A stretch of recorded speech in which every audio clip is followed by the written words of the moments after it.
trust me, come with a real. You hip in the front, so you get my meals. I'm gunning for the money in the bank. Come on with a dank, scrolling that tank, rolling with the gang.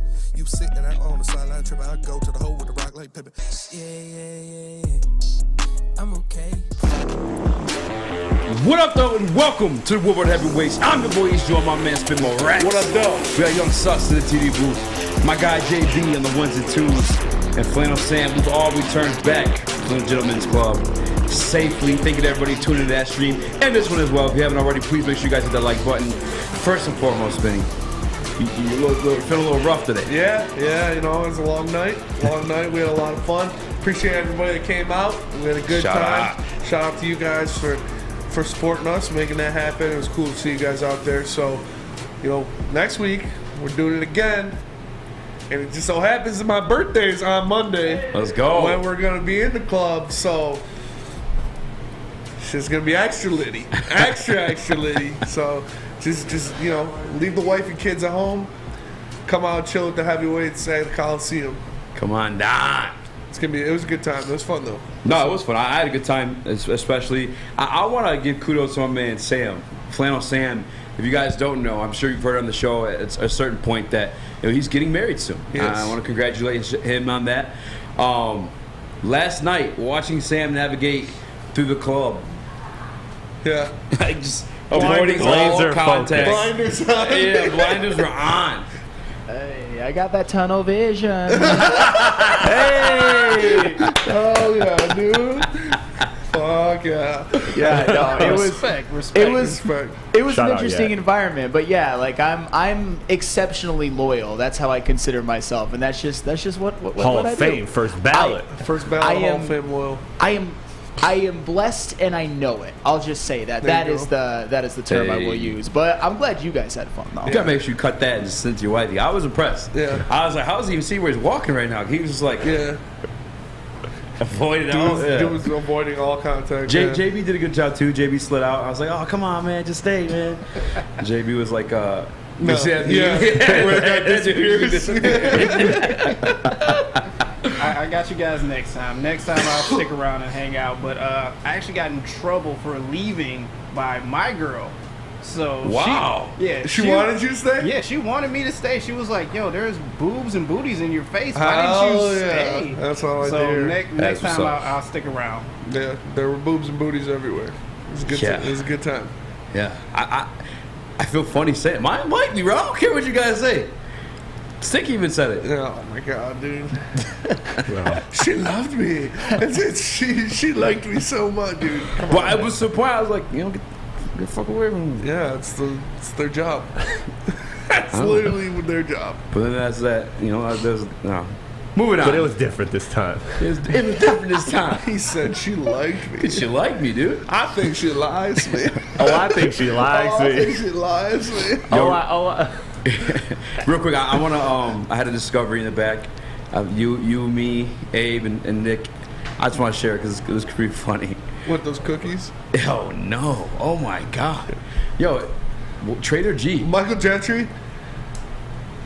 Gentry, you, sir, are a piece of shit. I never want to see you bring in that disgusting abomination for a cookie in his office.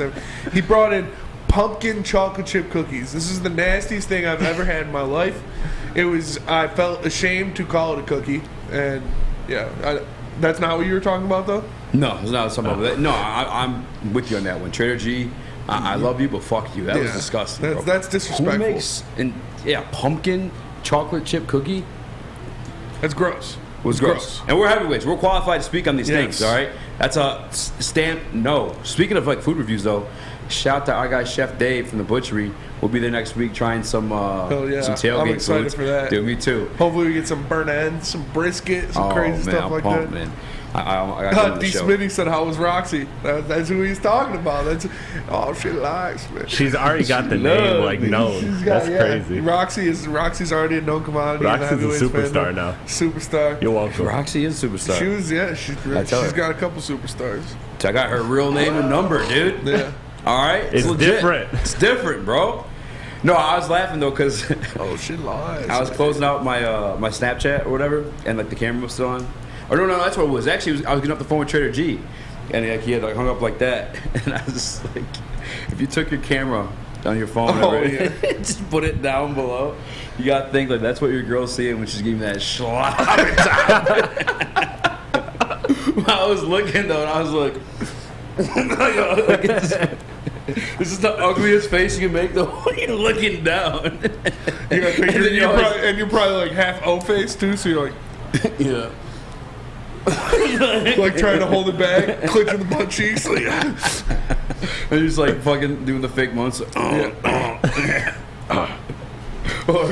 if you're one of the guys that look at me. Look at me. look me in my Look at eyes. me. Look me in the eyes. Jesus. So after the show, I want everybody to take out their camera phones and go to selfie mode and just take a look at how you see what you look like from down there. We gotta start working on the posture from there, bro. Are you doing it right now? Yeah, let's check this out. Actually, yeah, send it to us after you do it. I'll make it a graphic. Send it to us and Slack. Sam, take one too. Honestly, God, actually, everybody listening, if you do that, send it to us on Twitter. I'm going to share all of these, dude. It's disturbing. It's a lot more disturbing than you'd expect. If you guys haven't already, we're off to a wild start. Hit that like button. All right, keep the heavyweights heavyweight.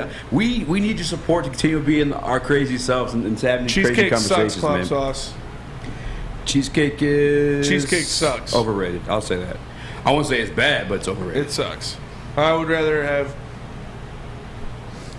pretty much any dessert other than pudding over cheesecake.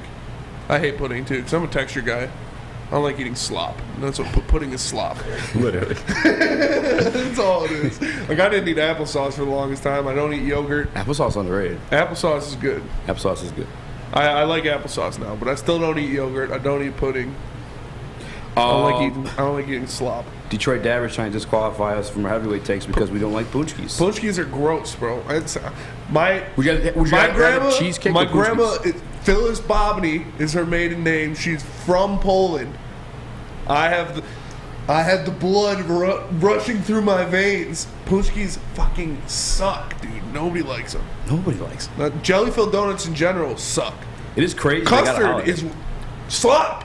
It's the same thing as pudding. It's the same thing as yogurt. Well, it is slop. I'll defend the custard punchkis. No, the custard sucks. punchkis are okay. The only punchki I've had that I liked was like apple pie.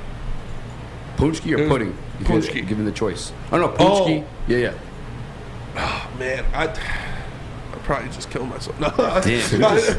I'd probably have to go punchki because it's got a buffer at least. Yeah. It's got the slop in there, but you still have the donut part. Well, it is revolting in my mind to think of just like a spoonful of pudding or like a spoonful of yogurt.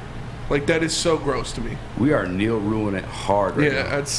Dude, I'm all about texture, and I don't care what you say. You're eating slop and you're gross. That's what it is. Jeez.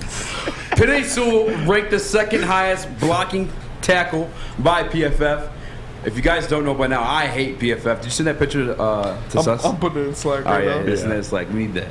Sam, are you in the heavyweight Slack? I am not. You know what? I should probably answer that right now, right? Send the Spencer in Slack. Nonetheless, PFF has graded Penei Sewell the second highest run blocking tackle in the NFL. Malcolm Rodriguez, the fifth highest graded rookie by PFF. Yes. And Okudah has glowing grades from PFF as well, which I'm excited to get into. I was talking about that. Michael Brockers has restructured his contract, saving the Detroit Lions $2 extra million, if I'm not mistaken, adding 2 to next year's. However, I think there's another way of looking at that because there's more. Let's be real about it. There's a guy on this roster that quite clearly could be restructured. We're paying him $30 million. You know what I'm saying? That makes sense to be that'd make the most sense to restructure that one, right? But then it would just cost you more money to cut him next year. So maybe they're a little hesitant to do that. Yeah. Hesitant to throw that cheddar back at him because they know, it's gonna come I'm around. not throwing cheddar at this. Hey yo. That's what your girl sees at the Coliseum on a Monday night, bro. My front camera's broken, damn it. Yeah, that's pretty funny. That is not a good sight. I feel bad for all the daughters. See my That's someone's daughter. So many fathers' daughters have seen that view. I apologize. Yo, again, if you're a real one and you're not self-conscious, take that photo, tag us on Twitter. If we want, we'll put it on the show. If not, I just want to laugh at all these pictures, Yeah, bro. That's funny. Because when Gentry hung up the phone and I had his, I was like, oh, God. Oh, I think she lies. Bro, this is the last time you blew your nose, man. Yeah, but anyway, I want to jump into that. I think that maybe a telling sign of how this organization truly feels about Jared Goff. I know that obviously this year he's the guy, and they said so, and that exact term. Yes. Guy right now. Guy for now. Guy for now. Guy for now. They said they will go out and get their guy. If their guy is there, Brad Holmes on Rich Eisen said he will go out and get his guy. He just wasn't there in the last draft. And that was another thing. We kind of talked about it a little bit yesterday, but we didn't really focus on it too much. If Brad Holmes doesn't draft a quarterback next year, do you start to lose faith in him? Do you start to lose faith in his vision, his plan? If he doesn't address that quarterback room? Yeah. Honestly, I mean, did take me long to think on that one, but I'd have to say yeah at this point, just because like there are opportunities to take guys like Malik and a couple other dudes like in the second this year when we took Pascal even, and like actually didn't Desmond Ridder even went in the third round? A lot of those guys went in the third round. Yeah. Malik went in the third round, so like yeah, I will, because like again, just at least take a flyer. Dak was a flyer, worked out. Russ. You know what I'm saying? Like Russ was a flyer, worked out. Like just even if it's a placeholder, let it be a placeholder you're not spending $30 million on, you know? But a little bit early on the golf bash, I know a lot of you guys hate it. I do want to bash. One of my personal favorite quarterbacks is Russell Wilson. Yeah. But I've been a big Russell Wilson fan. I'm not gonna lie to you guys, I didn't get to watch too much of last night's game. There was quite a few things going on around me. We were watching some other things. Quite a few distractions, but last night's coaching decision by. What's his name? Nathaniel Hackett? Is that the Yes. head coach of the Denver Broncos? Yes. My God. 54 seconds left, 3 timeouts, and you let it run down That to was what? so bad. 30 seconds to kick a 64-yard field goal? They wasted 30 seconds. Didn't call a timeout. That's honestly, 3 timeouts to spend, too. Yeah, I don't understand. It doesn't make sense to me. I have no idea why he would do that. I saw all the memes today, like, oh, the Broncos really traded 5 first-round draft picks to kick a 64-yard field goal, like, instead of having Russ get 5 yards. It's crazy, too, because, like, he's a dual-threat quarterback to where, like, I would have personally spread out 4 or 5 even, and then if no one's open, Russ can run for the 5 fucking yards. Yeah. Are you kidding me? Flannel Sam, did you speak on this earlier today? No, I didn't. It's just crazy that Russell Wilson is your guy. If you're going to win the game, you have to win it with him. It's a 64-yard field goal. That is one of the longest in NFL history. What's more likely to happen? Russell Wilson converts a 4th and 5, or Brandon McManus kicks a 64-yard field goal. Yeah. It just shows you have ye of little faith in Russell Wilson, the guy you traded the farm for. I mean, come on, that was egregious. And the fact that it didn't work out, it deserved to not work out. That's how bad of a call that was. That was a bar, Sam. He said, "Ye of little faith." Ye of little faith. And it wasn't even like. Well, dog, is a 64 record set by Tucker last year? If it was in Mile High, I would kind of understand it. Like, if it was in Mile High, it makes it easier. Obviously, the altitude helps with field goals. It makes longer field goals. That's why until the Justin Tucker one, I'm pretty sure like the four of the top 5 longest field goals kicked were at Mile High Stadium. So I would have believed it. I would have kind of understood it then. But this was in Seattle. You're on the road. Like, come on, man. You let Russ cook. Like, that was the whole thing in Seattle. Like, you didn't get the fucking memo? Let Russ cook. Like, the guy can go out there and get you 5 yards. He's an athletic, dual-threat quarterback. Like, it can happen. That was pretty wild. I gotta say, Russ is pretty corny. As much as I personally love Russ, he's one of my favorites. Super cornball. You know, obviously he's half white. Maybe he can't cook. He cooked Future. Did he cook Future? Cucked. Oh, cucked Future. Yeah. I guess. Yeah. I mean, Future's kind of a piece of shit dad. I don't really know if he got cooked. Future is the king of toxicity. He is. However, last night we saw plenty of prospects. You guys want to win front row tickets to the Detroit Lions game in which Spencer sat and watched us get our first win last year. You got to outkick your coverage. Hey, at the Coliseum nightclub, there's a lot of prospects there to outkick your coverage and win these tickets, man. Yeah, just don't fall in love with like Eazy did, because Roxy. Roxy. I think she lies, man. I think she lies. But if you are looking to show off your significant other and get some Lion tickets in the meantime, the Woodward Sports Network is giving you a chance to sit front row for Detroit versus Washington. That's right, we're looking for the ugliest guy and the hottest girl. So fellas, if you know you've outkicked your coverage, here's your chance. Post a picture of your superior looking partner on Twitter or Instagram with hashtag Woodward Front Row and tag Woodward Sports. Hurry up, because we will be selecting a winner September 16th. So make sure, if you outkicked your coverage, you cash in on it before then. We are the Woodward Heavyweights, and we'll be right back. It took exploring 50 different formulas and hosting countless taste tests, but we believe Gypsy Vodka is the smoothest vodka on the market. Don't believe us? Ask the owners. We're Mike and Adam Kazanowski with High Five Spirits Distillery. We're in close to about 1,200 locations throughout Michigan. We wanted to create a brand that was geared more towards freedom, love, adventure, and at the end of the day, we really wanted to tell a story that inspired other people to take risks, follow their dreams, whatever that might be.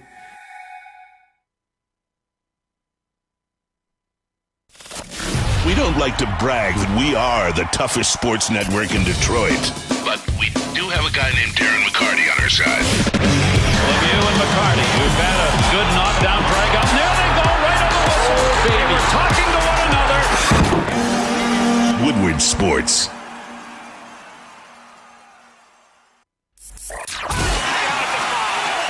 NBA championships. Detroit fans were there. 11 Stanley Cups. Detroit fans were there. 4 World Series wins. Detroit fans were there. And that one Lions playoff win in 1991. Yeah, Detroit fans were there. Woodward Sports, where the fans are. One. Guys, All right. if you don't want your children to end up, if you don't want your daughters to end up underneath the Spencer selfie, you should enroll them for $40. You should enroll them into the Academy of Warren, okay? It's a brand new state-of-the-art sports zone field house that has a regulation basketball court, volleyball court, soccer field that can also be used for 7-on-7 football. They have K-8 features such as AM and PM Latchkey, small classroom sizes, a learning street, futuristic media center, free breakfast and lunch. Don't miss the curriculum, academic games, and K-8 athletics. Again, for the 40 ball, if you just don't want your daughter in a bad situation, enroll them today at the Academy of Warren. You don't want Chicago. All right. What up, though? Welcome back to the Woodward Heavyweights. I'm your boy Eazy. Sean, my man, Spin Morax. What up, though? We got Young Sus in the TD booth. All right. Flannel Sam in the mass chair. My guy JB Smooth on the 1s and 2s. Shout out. If you guys haven't already, guys, hit that like button, share the stream, be a friend, tell a friend. All right. Check us out, the Coliseum Nightclub on Mondays, and get you some free front row seats to Detroit Lions when you outkick your coverage. Moving on, though, I didn't get to tune in today to BDE, but I heard in the back some people, Flannel Sam alongside Neil Rule, you guys were ruffling some feathers. Some bus slander about Aidan Hutchinson. Is that what I'm hearing? It's not slander. He didn't play well in week 1. That's the thing. He got some pressures, but Jalen Hurts would elude all of those pressures. He was undisciplined. He didn't break down. That was the big problem I had with Aidan Hutchinson, is that, and it also I think has to do with the Lions' defensive game plan. You're going up against Jalen Hurts. And that just shows me that they were unprepared. And Aidan Hutchinson, when you're the number 2 pick, especially when you see what Trayvon Walker did, you have to make an impact. You have to make some plays, and he didn't make them. To be honest, though, I do expect him to bounce back against Washington, an offensive line that's not nearly as good, a quarterback who's not nearly as mobile. I think this is where Aidan Hutchinson shows out, but the reality is, I call it like I see it, Aidan Hutchinson did not play well, and the defense as a whole did not play well. And that's all I said. It's not slander. It's with new information, you're allowed to see what you see and process it.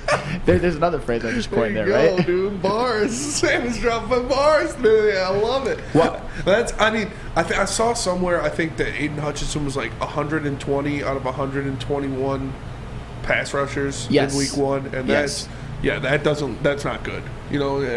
As far as you look at, you saw his athleticism on display. You saw him creating pressures but not cashing home. So I agree with you, Sam. It looked like they weren't prepared for Jalen Hurts. He did everything he did against us last year the exact same way. 20 more yards. Even more. Yeah, it looked like they didn't know what they were going up against, and it was sloppy. It was sloppy on defense for until like the fourth quarter. Then they started getting some stops and racking up some stops. But man, they were getting abused out there by Jalen Hurts. Well, so you and I have had these conversations when it comes to like interior linemen specifically. Sometimes your production doesn't show up on the stat sheet per se, and we know Aidan Hutchinson at times like lines up inside. You speaking of like seeing what you're seeing, did you not see him in the backfield a couple of times? Kind of just over pursued, like. Well, that's the thing. He was in the backfield, but he did over pursue, and that's not all his fault. They didn't really have a spy. The defense wasn't prepared, but those pressures, they don't mean a whole lot if Jalen Hurts sidesteps on 3rd and 8 and goes for 15. So Aidan Hutchinson has to do a better job of knowing who he's playing against. The coaches like Aaron Glenn have to do a better job of game planning on who he's going against, and that's all I'm saying. And like I said, it is perfectly set up for Aidan Hutchinson to bounce back next week against Washington and Carson Wentz, and I think he will. I mean, I hope he does, or else you really start to have some questions. But that's all I'm saying. Against a mobile quarterback, just because you get into the backfield doesn't mean it really matters or means anything. That's for sure. That's true. And I agree with you. We talked about it yesterday. I do expect him to bounce back. I do, like you said, he's playing a far worse offensive line. He's going up against a guy in Carson Wentz who is not nearly as mobile as Jalen Hurts. He used to be pretty mobile, but after the injuries racked up, I think he's fallen down on that mobility. He hasn't been able to reproduce what he did in his almost MVP campaign, and I think I got Hutch a sack and a half next week. I think he's going to go back there. He's going to make some plays because, like we said, we saw him in the backfield. We saw him making pressures, and if he's not going against a guy like Jalen Hurts or an athletic, quarterback that's able to maneuver through the pocket and step up, like Sam said, and sidestep and go for 15 yards, he probably had a sack or two because he was back there. He's causing havoc, but you need to adjust your game plan. You need to adjust the way you rush quarterbacks when you're going up against somebody of the talent and skill set that Jalen Hurts has compared to somebody like you'll see next week in Carson Wentz. Yeah, that's what I'm saying. Like he didn't play bad, but he also didn't play well, I guess. What grade would you give him? I mean, I would honestly give him like a C- D+. When you're a number 2 overall pick, I'm not even going to say he was bad. He was unimpactful, and that's the word I would use, because when you're the number 2 overall pick, you maybe get a little bit of a grace period, but you're still expected to eventually be a superstar, and in week 1 at least make your presence felt. And I don't think he made his presence really felt at all. Like you said, if he was playing against a less mobile quarterback, he might have got a sack or two, but it's just, we can't live in the world of ifs. He didn't. The game plan wasn't adjusted. Hutch didn't adjust his pass rushing technique. He didn't break down, and he'll be okay. But for the last week, C- D+. Damn. So I feel like a lot of the scrambles that Jalen Hurts had were caused due to Aidan's pressure, like getting back there. You know what I'm saying? I don't think obviously there was some design runs, you know what I'm saying? But I think a lot of those ones were like, my man's getting too close, he had to skedaddle. Well, and that's what goes to the game plan, because there was nobody there when Jalen Hurts would scramble. He would get the first down on 3rd and 8. Yeah. He'd scramble for 7, 8 yards, 10 yards, 15 yards. He was just gashing the Lions the whole game. And honestly, when you look at it like as a whole, the Eagles ran for 216 yards and 4 touchdowns. So everybody's got to take some lion's share of the blame. But with me, it was Aidan Hutchinson's lack of impact, not necessarily that his skills weren't on display. Yeah, it's, you saw, like I said, you saw the athleticism, you saw his ability to get in the pocket and create some havoc, but you needed to, like I said, adjust your game plan. You can't have that same kind of attack going against a guy like Jalen Hurts, who can move around in that pocket, who could step up, who is a threat to run at any given point. And I think that's on the coaching staff. I don't think it's on Aidan Hutchinson. Aidan Hutchinson is brought in here to do one thing, and that's rip the quarterback's head off. And that's all they've been telling him every day. Attack, attack, attack. That's that new defense. Attack, attack, attack. Get back there, cause havoc, smack the quarterback. I think the defensive coaches needed to do a better job preparing him on what he needs to do when going up against Jalen Hurts. Obviously, he's dealt with it before, playing different guys in college, Justin Fields is a pretty mobile, athletic quarterback in college. Yeah. He saw that. He saw a couple other guys, so he's used to it, but it's different on the NFL level. It's different when you're going up against Lane Johnson every snap, and then you have to try to tackle Jalen Hurts. And it's I don't think they prepared him enough. I don't think they taught him what he needs to do in these certain situations. It looked like he was just trying to get in there and kill the quarterback, but you have to know when you're dealing with a guy like that, you might have to ease back a little bit and see where he's going rather than just going 110% to try to get to him. That's fair. I think Campbell in the press conference yesterday said something about along him just keeping his feet moving would have helped in those situations. I'm not an NFL coach. That's a step above me. I'd love to get one of those guys, I guess, in the studio, have a conversation about that, because I don't know if that would help too much. Jalen got them burners. But I guess at that point, do you call into question?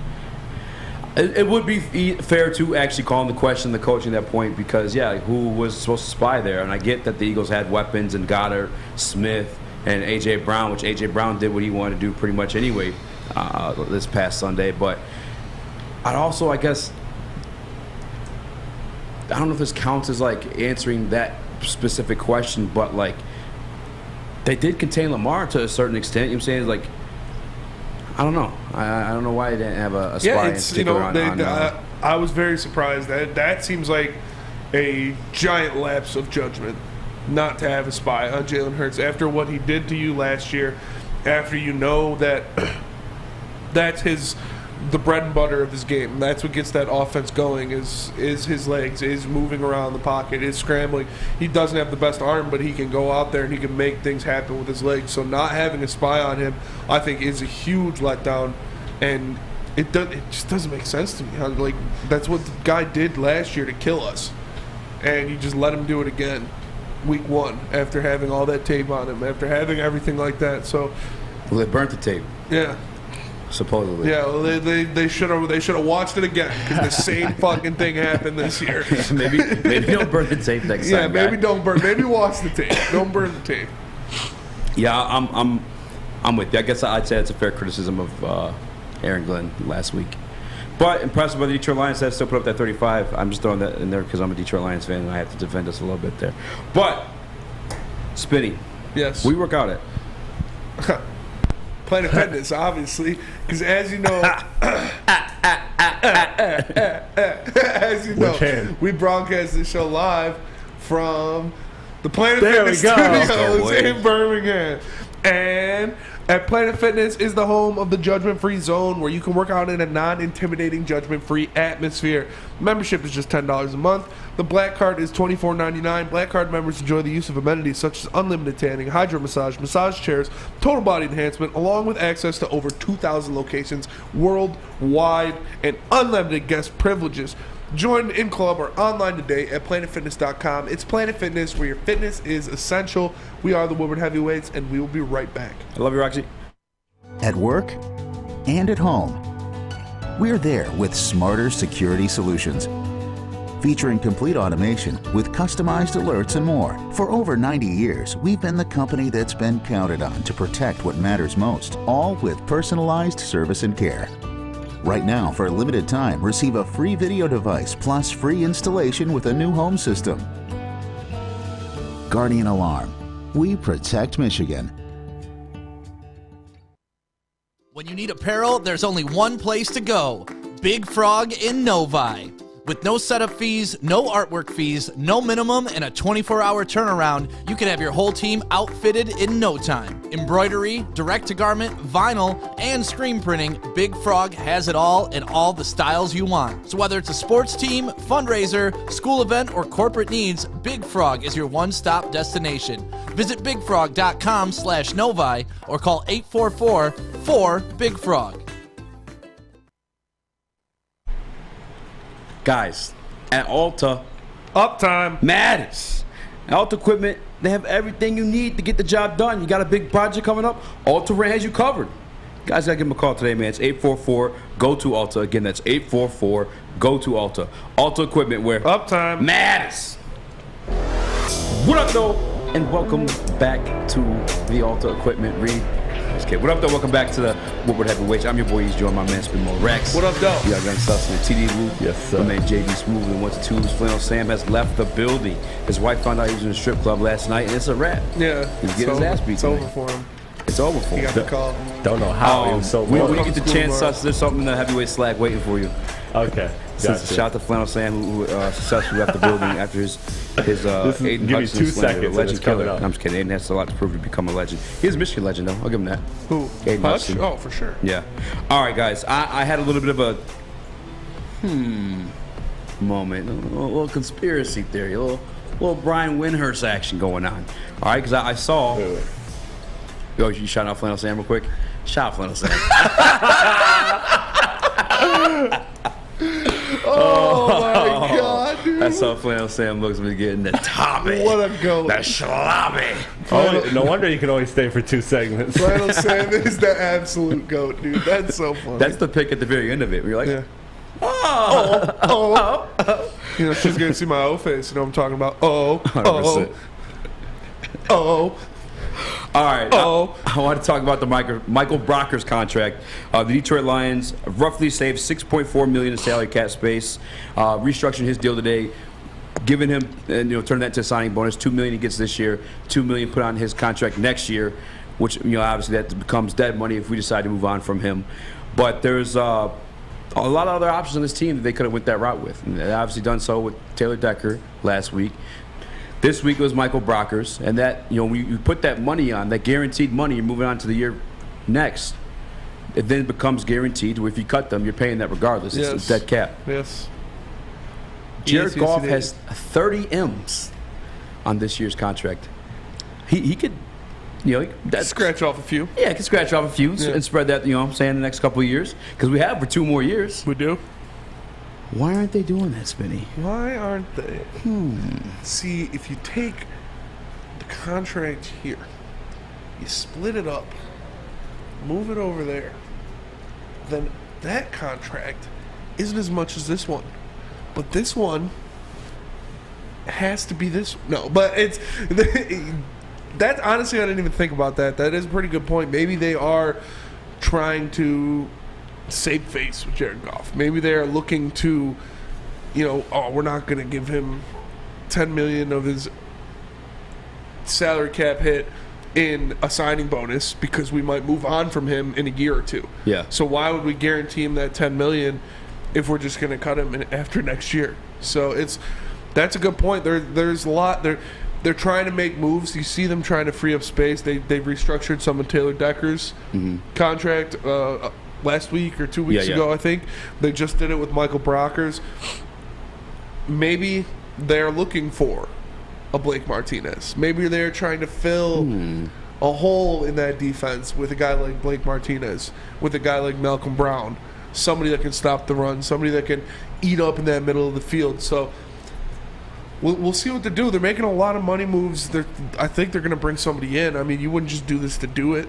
You wouldn't free up all this cap space just to do it. So I think they're going to go out there and get somebody. And you're right, Goff has the most luxurious contract on the team. We all know that. Goff has the most cuttable deal. He has the most flexible deal where you could get in there, you could manipulate that into a signing bonus. You could manipulate that into a backloaded pay, but they're saying, hey, maybe he's not even going to be here in 2 years. So why would we guarantee him that extra $10 million if he ain't gonna be like Magic Johnson? Ain't gonna be here. So maybe he's not. We'll see. We'll see what's going on there. But yeah, I'm just curious about it too because shout Eric Schlitt from Pride Detroit.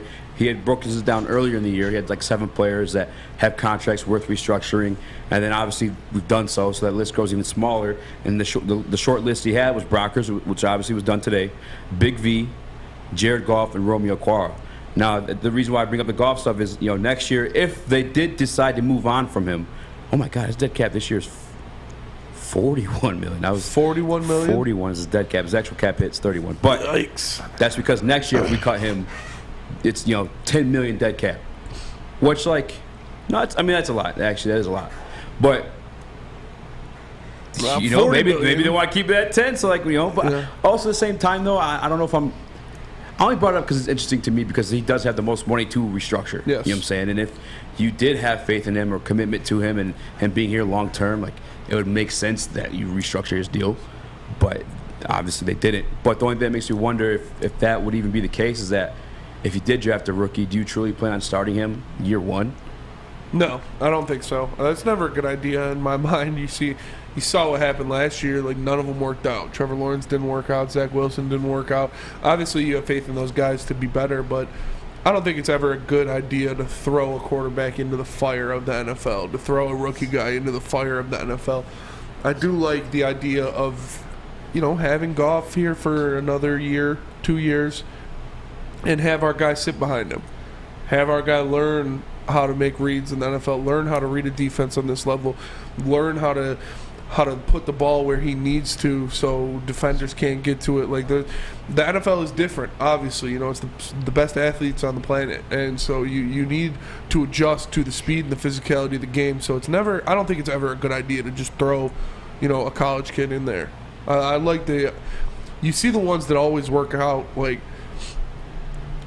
Patrick Mahomes sat behind Alex Smith. Yeah. You have obviously Aaron Rodgers sat behind Brett Favre.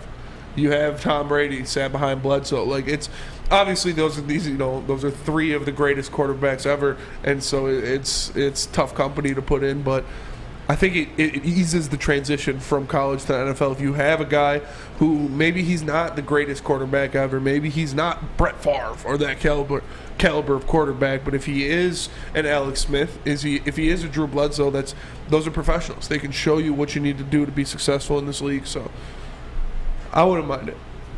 JB, you're a football fan. Well, actually, how do you feel about JG? Oh man. Oh, his camera's frozen. Yeah. Is it frozen? Oh. That's all right. We can hear you, I'm though. still listening. Yeah, just right, talk. You can still hear me. All right, cool. Oh, man. Wait, what were we talking about again? I got so lost with the whole frozen camera. Jared Goff. Yeah. Yeah, how you feel about Jared Goff? I guess in general, how do you feel about Jared Goff? I mean, he's the guy for right now. I know eventually we're going to move on from him. Hopefully it'll be next season. I mean, I would like for the Lamar Jackson thing to fall in our laps, but I know we are far from that ever happening in all reality. But I would like to somehow restructure it a little bit more. I mean, if he sees that we're hurting a little bit, why wouldn't you want to, give up a couple money to restructure that contract to help us out a little bit? But then again, you're a star player. Of course you're not going to do that. Let's be real. Sorry. Well said, Eazy. Eazy was mouthing the words the whole time. But I agree with you, man. And that's, when you look at it from Jared Goff's perspective, he's probably never going to make a deal of this caliber ever again. He's never going to make the amount of money he's making right now ever again in his career. Yeah. So if I was him, I'd say, fuck you guys. You're going to have to cut me. I'm not restructuring shit. I'm making 41 this year. I'm not taking no pay cuts for nobody. I'm going to get mine. If they restructure, though, he's still getting his bread. You know what I'm saying? It's just moved along to, but still, it's just prorated. I'm not letting that happen. I am taking my $41 million this year. Because as Jared Goff, I know I will never make $41 million in a season ever again. Yeah. So I'm taking every single penny. I'm going home and I'm banging my hot fiance, and I'm just living life. I don't blame him. Yeah, I wouldn't take a pay cut either. Yeah, I was wondering if there was something there, man. Again, if there was any faith beyond him, and this is to the golf lovers. You know what I'm saying? Is this a sign for you guys as well? Because we already played Brad Holmes speaking about it quite blatantly on the Rich Eisen show, saying that if there was a guy there, we would have taken him. But I think this shows that a little bit more. Although, again, I think Goff will have an okay year this year. I think he's going to have a better year. Yes. I think, which is crazy. And I said this yesterday and a little bit earlier too, but it was a bad day for our offense because there was multiple miscommunications and misreads, and that's what led to that interception ultimately. And there was some pressure on that play as well. But once TJ Hockenson obviously gets a little bit more familiar with this offense, which sounds like he may have missed. I actually did miss some camp, and maybe that's why he doesn't have a down route. He's supposed to be one of our better players, which sucks that happened. But We're gonna get even better, and then we're gonna get J-Mo too. We saw the offense kind of start to click in the second half. They started making some throws. There wasn't so many miscommunications, but I mean, Deandre Swift was a menace. Like he was there the whole game. It was, Amon-Ra was getting open the whole game. He did have a drop. But he still made some nice. I think he had 8 catches. Like he had a nice game. Jared Goff stepped it up in the second half for sure. I'll give him that. The first half he was awful. I think he had 6 passing yards in the first quarter. Yeah. Like that's fucking terrible. I'm sorry, man, but no, he definitely got better as the game went on, and in the second half he led the offense to score some points. Obviously, the quarterback is a big factor of a team scoring 35 points, so I will give it to him. He played a lot better in the second half, and that's what I expected. Like we both said, we expect Jared Goff to impress this year. We expect him to have a better year than he did last year with all the weapons he has around him, with Ben Johnson and his offensive creativity. Jared Goff's going to go out there. He's going to have a good year. I expect him to have a good game against the Commanders. I almost called him the RS. Almost got canceled, boy. Almost got canceled. But yeah, no, we expect him to do better, but we still know what his ceiling is. Yeah, they think a little bit of a time of the future there.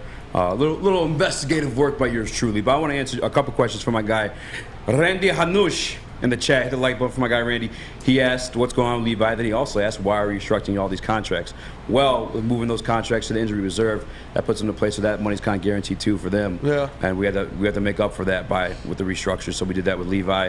And then, again, I was just wondering, why Goff was in the conversation. I think it's because he's expendable next year. And to be honest, if we did usher in a rookie QB, I would want Goff at least for 1 year. To honestly, I would be comfortable with him sitting on the bench. But I also be cool with him starting too. Like I would, yeah. But like I said, I already talked about. I like the buffer quarterback. Give him a year sitting behind somebody who's done it before you just throw him to the fire. I'm with you. I feel you, and I feel good when I'm going off that gypsy vodka, man. It's the real deal. We had gypsy in a Coliseum last night. Tipsy off that gypsy last night, guarantee it. It's 8% alcohol, so it's the real deal. When you're drinking a gypsy, you're not here to play around. We're not playing no games. I'm not wasting my time with a little 4% beer. I'm getting the real thing. I'm getting the gypsy, 8%. Get me to where I need to be to get down with my girl Roxy. Make sure you guys check it out, man. It's made right here in Michigan, but in the backyard, on the golf course. We're chilling with the homies at Roxy in the back of the club. Ask for the mulligan. You love Roxy, bro. And we'll be right back.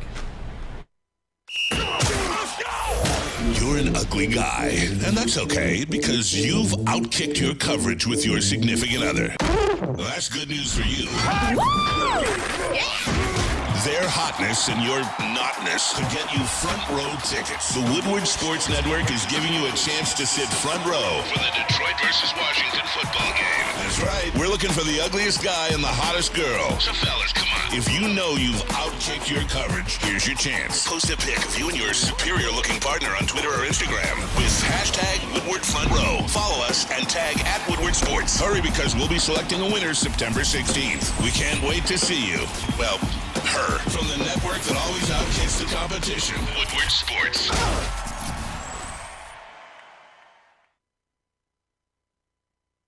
Hey, this is Mr. Kearney, Chief Academic Officer at Academy Warren.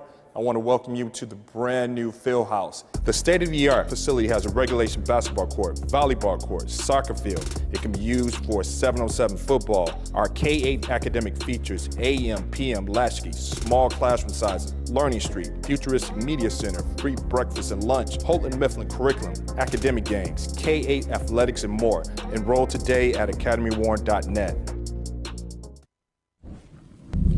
For a limited time only, all new burgers and loaded fries at Big Boy. It's not a Slim Jim, it's the Big Jim. The chili cheese is such a tease. Guess what else is new? The bacon blue. How about upgrading those fries? Chili cheese fries, baked potato fries, nacho fries, what will it be? Satisfy those taste buds at Big Boy. Shout out to everybody who's rocking me since my days doing the podcast and live streams in the basement. And now I'm here on the big stage of Woodward Sports. And a lot of people ask me, they say, Eazy, how'd you do it? Eazy, how'd you do it? I looked them dead in the face, Minnie. I grabbed my card from my wall, and I tell them, good old, plain old, unseasoned, white privilege. But it's all thanks to Chili Pepper Sandwich. I'm able to deceive you guys, make you think that I'm Brazilian or Hawaiian or whatever. I've been killing everything, man. They got the hottest bulbs, the hottest deals, and the darkest tints of Chili Pepper Sandwich. And right now, they'll beat all competitors by $5. $5? $5 when you check them out, man. They got 26 locations in Mo around the state of Michigan. What up, though? Welcome back to Woodward Heavyweights. I'm your boy Eazy, joined my man Spin Morax. What up, though? We got Young Sus in the TD booth. Yes, sir. My guy JB Smooth on the ones and twos. Easily distracted today, although there's no boobs there to do the job for you, man. Are you looking at my tits? I'm messing with you, man. This is not he looked at you.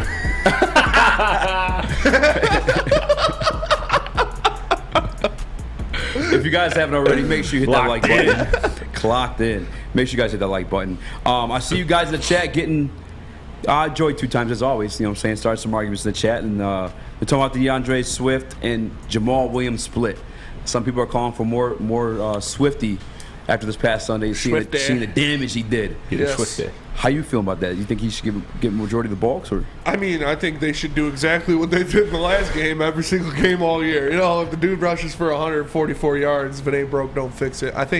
I agree, though. I like the change of pace. Jamal's the thunder to Deandre Swift's lightning. You know, and he brings the boom. Deandre brings the zing. I don't know. I couldn't think of anything else with a lightning noise. But no, I think they're a good tandem. They complement each other very well. But yeah, obviously Deandre Swift is going to get the bulk of the carries. The guy is the number one back for a reason. We saw what he can do when he's healthy. We saw him do this a couple times last year. I'm pretty sure he had a couple 130-yard games last year. So I love to see it. Love to see the guy healthy. He's a weapon. And he was on 15 carries, too. 144 yards on 15 carries. Dude averaged 9.6 yards per carry. It was like, that's impressive. That's wild. That's impressive. He went out there, he was gashing the Eagles. So I think, we need to do that. Obviously, the offense should run through him. They want it to be a run-first offense. You need to get him going. You need to make sure he's right. And then you can build that play-action pass off of it. You can use him as a decoy out of the backfield. You can use him as a weapon out of the backfield catching balls. So I loved what I saw out of Deandre Swift. Obviously, it's hard not to. It's hard to find something bad about what he did. He was electric. He was everything that we expected him to be. He was that guy that looked like, maybe Sam Flannel was right. Maybe he can lead the NFC in rushing because he was second. He's second currently right now. I know it's week 1. Calm down, pump brakes, but still, Saquon Barkley I think had like 160 yards or something like that. But in the NFC, as of right now, Deandre Swift is number 2. So he's going to get, as long as he can stay healthy, he's going to get the touches. He's going to get the opportunities. I expect him to take full advantage of that. I 100% agree. I think you look at Swift, his career, we've always known he's been explosive. We've always known he's had potential. Deuce Staley said he's had a potential. They've asked him to stay healthy. That's been the one mark on him is him staying healthy, him being available. The best ability is availability, they always say. Yes. That's been his Achilles heel, no pun intended. But I think that's why you want the splits. You know what I'm saying? You want Swift healthy. And sometimes, too, let's be real about it. I'm saying, like, he's breaking tackles, breaking off like a 54-yard run. Give him a break. I'm saying, let him breathe. He probably needs a little breather after stuff like that. I think I'm cool with the splits, man. I'm cool with the shits, cool with the splits. But that ass though, I'm saying the one thing, I'm cool with the Swift splits. If the one thing about him we question is his health and availability, I think, you kind of want to preserve him in opportunities where it makes sense to preserve him. In short yard situations, Jamal Williams is more than capable of, toting the pole at that point or holding the rock or, you know what I'm saying? Toting that pole, boy. He's more than capable of doing such in those situations. As we saw this past Sunday in the Eagles game specifically, he had 2 touchdowns. Yeah. In those situations, he was asked to get the short yardage gains. I think he did it again on a 3rd down as well. Like, I'm cool with the splits. Oh, I'm 100%. Totally cool with it. It's, like I said, they complement each other well. You bring Jamal in, you even bring a Craig Reynolds in to give Deandre Swift a breather to make sure that he's not getting beat up on those short yardage carries because he is your prize in that backfield. He is the guy that you want to make sure stays healthy as long as he can in that backfield. So if he doesn't have to be in those, those scrums, in those up the middle, like you said, short yardage goal line stuff where guys can easily get hurt in plays like that. Now, I'm not saying like I want Jamal Williams to get hurt instead, but he's much more expendable to this team than Deandre Swift is. Deandre Swift is a weapon, and when you have guys, solid guys too, backing him up like Jamal Williams and Craig Reynolds, I think it makes sense to use him to keep that body safe, to keep him healthy, so he can hopefully play, a majority of the games this season. It's tough, the NFL injuries happen, especially at the running back spot where there's a lot of violence in that position. You're going full force, colliding with guys, a lot of knee issues because of all the jump cuts, all the change of directions, change of speeds. But so is it likely to be like, DeAndre Swift is going to play 17 games this year, he's going to be healthy? No, he'll probably miss a game here or there. He might get banged out, he might roll an ankle, something like that. As long as it's not something severe and he's not missing 5-6 games, I'm cool with it. If he plays upwards of 14 games this year, I'll be very happy. Hopefully by then Roxy's done paying for nursing school. Yeah, she can help him. She's going to be a nurse? I don't know. I made that part up. She's going to be a nurse when I tell her to. Goddamn. One thing, I guess, if I had any beef with Jamal entering the game or taking carries away from Swift or opportunities away from Swift, those pass catching downs. Yeah. We saw it in the preseason. We saw it twice on Sunday. I don't want to say stone hands. I'm not trying to disrespect Jamal Williams. I like him, but like DeAndre Swift's got silk hands. Silk hands to compare to Jamal. Had quite a few drops consistently at this point. Yeah. And like it's just. In passing situations, I guess, passing down situations for a running back, I'd rather have Swift in. Maybe give Reynolds a shot. Yeah, but I guess like it's kind of like to keep guys off balance. Because, you bring in Jamal Williams there, they're like, maybe they're not passing the ball, maybe they're going to run the ball kind of thing. Maybe you bring in Jamal Williams, you're like, they're definitely not passing the ball. Yeah. Exactly. And then you do pass the ball, so it gets them off balance. If you bring in DeAndre Swift, if after he was out on a 3rd and 8, they're like, okay, they're throwing the ball here. So I don't know if they're trying to be less predictable as an offense, but I want to see DeAndre Swift in there as much as he can. I don't think he's going to be a 3rd down or a 3-down back, just based off of how his body is held up throughout the league. We need to preserve him, but I'm fine with the exact workload he got in the last game. I hope he gets that every single game, and I hope he goes for 160 next week. There's an interesting comment from Salt in the chat. He says they don't want Swift to have a lot of touchdowns. They still have to re-sign him. That's not a thing. Well, it's no. You could laugh at it, but I mean that there's a lot of incentive-based contracts out there. I mean, Swift may have one of them. Yeah, but they're not. Plus, he has next year too. Yeah. We have him for next year. They're not holding him back because he's gonna. This isn't the Jim Caldwell or the Matt Patricia Lions where it's true. We're taking you out so you don't get that last catch and get the incentive. Like Dan Campbell, I'm sure wants his guys to get paid. Yeah, he wants the guys to run checks. I know Deuce Staley wants the best for DeAndre Swift for sure. Yeah, for sure. We've heard it multiple times. Talks about it all the time. So I'm not buying into that. That's pretty funny though. Do you think the splits stop him from hitting his goal, that 1K? And do you think that's a reality at this point? I haven't seen him perform. I mean, if he could stay healthy, anything's possible. Honestly, if he can stay healthy, it's definitely doable. But that is the key. He needs to play, like I said, upwards of 14 games if he wants to take a shot at that. And this might be an obvious-ass thing to say, but I think he's more likely to hit that 1K in rushing yards than he is receiving. But 100%. I'm not trying to discount him as a receiver, but we saw what he did on this past Sunday. Yeah. Let's get it correct, too. Like, the Eagles, although they weren't a good pass-rushing defensive line, they still were a top 15 defense in the NFL last year. Yep. Added more to that this year and had a healthy Brandon Graham as well. And we were still able to bust them down like that. Him down. Shout out to the people movers, man. Shout out. We got to get the shirts. People mover shirts for sure. Detroit Lions offensive line. For sure. And maybe once they're fully healthy altogether. Yeah, Penei Sewell, like we said earlier, was the highest graded tackle, or second highest graded run blocking tackle. Yeah. In the NFL last week. So Joey 2 times sent me something too, and I started off the show a little bit ripping PFF, and Joey sends me this, and shout out to Joey. I love when you send me those things, so don't stop doing that. But the PFF stuff, they had the Detroit Lions. We got a lot of PFF in the show today. We do have a lot of PFF stuff. I don't know if I made a graphic for this one. Not this one specifically, but on their chart for PFF, run blocking grades, they had the Chiefs number 1. Yeah. And I think they had a total of, as a team, 80 yards rushing. they're the number one who created like. I mean, maybe it's just the back. On, fam. It's come on, fam. Clyde's Edward-Helaire isn't great. I think they got Damian. I don't know who their other backs are actually. I don't know if they still have Damian Williams or not, but maybe they're just missing the holes. Never miss the holes. Never miss the holes. Never miss the holes. Yeah, man. I think our run game is going to be it this year. We just need Swift to stay healthy. Yeah, for sure. Swift goes down. That's a little bit uncool to split too. Swift goes down. As much as I love Jamal, he's not doing that.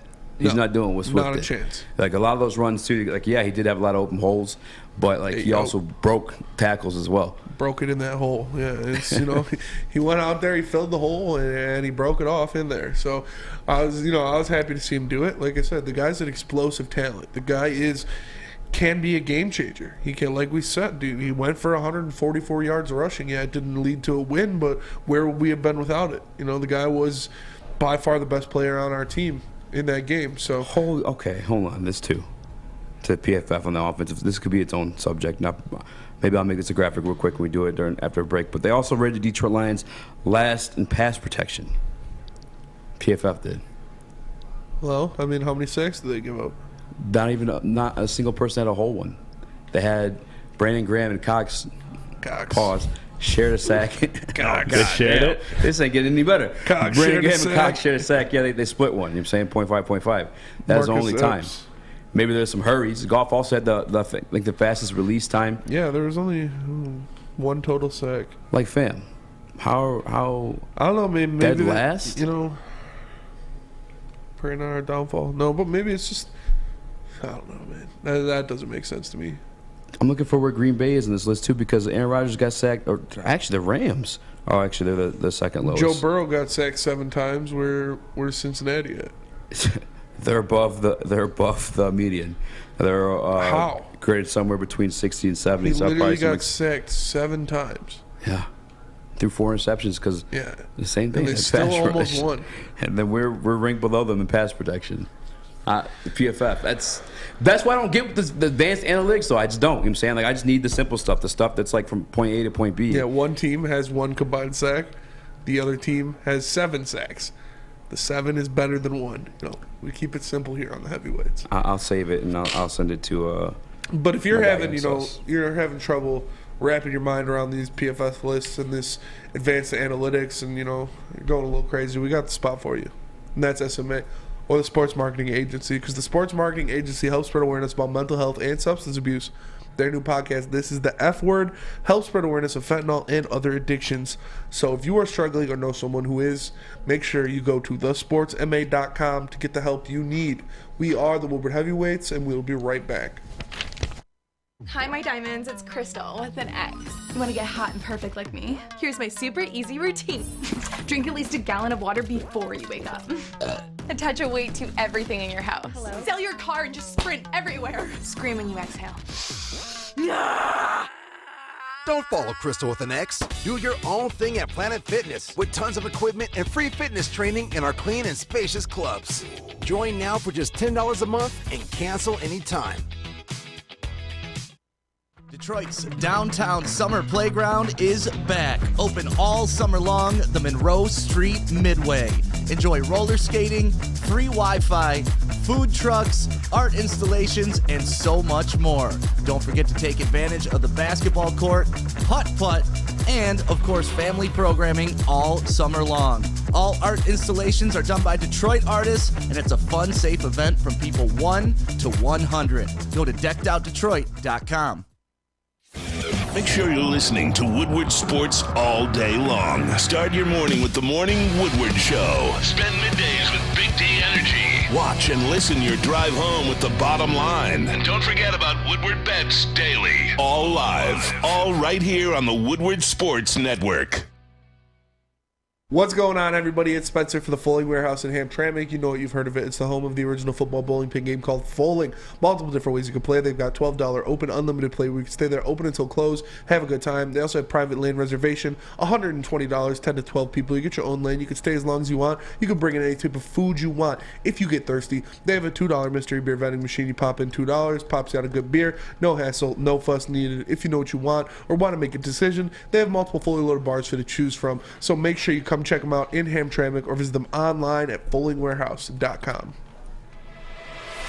I have a personal goal for next Monday. To do an ad read that good? Yeah, but I'm going to put like Falling at the end of the show.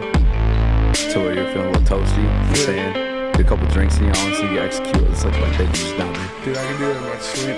I can tell. I've been doing it every day for... You have sleeping right now, so yeah, you could. That's true. I've been doing it every day. Now I'm doing it twice a day, but I've been doing it every day for like 4 months, 5 months now. Yeah. What up, though? Welcome back to the Woodward Heavyweights. I'm your boy, Eazy, joined by my man, Spin Morex. What up, though? We got Young Sus to the TD booth. My guy, JB Smooth on the ones and twos. If you haven't already, guys, please make sure you hit that like button. It means the world. The Woodward Heavyweights are the wildest show on the network. So for us to stay wild, for them to avoid them tuning us down, we got to say, hey, the people like it. You know what I'm saying? Oh, they like So quite literally, hit the like button. Oh, I think they like me. So you put your hand up for the PFF stat, the PFF sheet. Go ahead and throw it up there. I'm going to see what it looks like on the screen. I don't know if people will be able to read it, but this is what I was talking about. Shout out to Joey 2 times, man. Again, he's always sending me this kind of stuff. But, yeah, Detroit Lions ranked last. That's pretty cool. On that list for the pass protection. I'm looking for the Packers are ranked ahead, too. Yeah, that doesn't make sense to me. I see Joey. How are the Bengals up? Dude, I don't even get it. I really don't.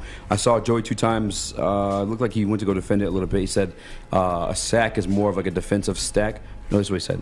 Because sacks are more of a QB stat than an offensive line stat. I don't. If you're, I guess if they're counting on your quarterback, though, yeah. If they're counting hurries and pressures, I mean, I'd have to look into how many they got on Goff. But still, when like I said, Burrow was sacked 7 times. Yeah, I'm sure he had more hurries and more pressures than that as well. So. Yeah, because I don't feel like Goff was under like too much duress. I get if it's 4 to 5. I think there was like 2 times. If it's 4 to 5, that's fine. But 7 to 1, like, I mean, is that not a little bit on the line? Yeah. And the other thing too is like the one sack that they got, if I'm not mistaken, was on a bad snap, and Goff had to pick up the snap off the ground, and that's when he then got sacked by both Rockers and Cox. I'm sorry about Graham and Cox. Apologize for that one. But yeah, to the point of like the sack though is like. Yeah, your offensive line. That's a stat for the offensive line, though, as well. I'm saying, like, how many sacks did this guy let up? 7 of them, boys. And the Bengals sitting there pretty. Yeah. PFF. I don't know how you've made it in life to this point where everybody, like, oh. And we got a couple of those topics on our sheet. Maybe we can jump into the next one with that. But I don't know, man. I don't hold that one, you know what I'm saying, my chest high or highly regarded. What are you laughing at? Huh? Jay Smooth just sent his pick in the chat. Yes, send that through a Slack. We got the JB Smooth. Yeah, guys, if you have missed the show earlier already, text Noah. We need Noah to do it. Yeah. Noah, if you're watching, definitely do that. I'll text him in the group. Jeff Okudah. Oops, I almost sent it in the TDs. Oh man, that would have been bad. Speaking of PFF, though, they did have some glowing praise for a former number 1 overall pick for us, not number 1 overall, but our number 1 pick. Yes, and Jeff Okudah. Young Hefe, yeah. Free Hefe. You know, you see it here. Detroit cornerback Jeff Okudah was PFF's 16th highest ranked first, second, or third year cornerback in week 1 with a 63.1 grade on 66 snaps. Okudah's 82.8 tackling grade and 9 tackles ranked first among all cornerbacks in week 1. He allowed 32 yards on 4 catches, long of only 11 yards, while recording 1 pass breakup. So he did have 1. He did, yeah. He had a pass breakup. He only let up 4 catches. I said this yesterday. I was very happy with what I saw out of Jeff Okudah. Yeah. You know, it was good. He played a part in holding Devontae Smith without a catch. Like, it's, you know, they went out there and they executed very well as cornerbacks. Obviously, you know, we saw Charles Harris get bodied by A.J. Brown, get dragged like 10 yards. But, you know, that's a different story. Jeff Okudah played well. Jeff Okudah bounced back. I was happy for him. I'm happy for the guy. Hope he continues this type of play all year. If he does, then we really have something there. If he can continue to do stuff like that, we really have something there. And that makes me happy because he's a good guy. Seems like a good guy. You know, we've spoken to him before. So I hope he does well. I'm rooting for him. I think he's going to do well, and I'm excited. I was very happy with him because we knew he was a sure tackler. We always knew that. There are no questions about that. He's a big physical guy. He is a great tackler. He goes up there and he plays in the run game. He plays on sweeps. He can do different things like that. So that is good to see. But seeing him in coverage, seeing him comfortable out there in coverage against some pretty damn good wide receivers and making plays like that, only letting up a long of 11 yards, not getting burnt like we've seen before, making a pass breakup, only letting up 4 catches in a game. It's, albeit, Jalen Hurts probably only had like 12 completed passes, but it was good. It was good to see. I was happy for Jeff, and hopefully he can keep that up for the rest of the year. Yeah, I think Jeff had a really good game. It's probably like one of the first times I could say I agree with PFF and the point that he was their highest graded cornerback in terms of tackling. That's like one thing throughout the preseason. And even as a rookie, Jeff Okudah has always been good at tackling. And the Detroit Lions teams historically been bad. My entire life, honestly. I think the only like solid tacklers we've had, and this is off my top of my head, obviously, but DeAndre Levy was pretty damn good at it. Obviously, Dominic Sue and Cliff Averill. Outside of that, Louis Delmas used to lay the stick. Yeah, but he used to like just sometimes he'd be whiffed because of it. He'd be missing tackles. There'd be no like wrapping up and literally GQ just was a good tackler. Yeah, GQ, yeah. You know what I'm saying? Like, but Jeff Okudah, that's obviously a good thing to have, is him be a good tackler. His number one priority on defense is making the tackle. So now I know it says, because it said on 11 attempts. I'm sorry, the highest amount of yards was 11 on him. Longest was 11. He only allowed 4 catches. 4 catches for what, 30 something, I think. But I'm curious to how many balls he saw. Yeah. I don't remember the pass breakup, by the way. Do you? No, I can't. Off the top of my head, no. But JB, do you remember who had that pass breakup on? No, I don't remember that pass breakup at all. It's probably Devontae Smith, honestly, dude. That's probably crazy. They held him to 0 targets or 0 receptions. Yeah. That was one of my keys. Was limiting Devontae Smith's damage. They didn't.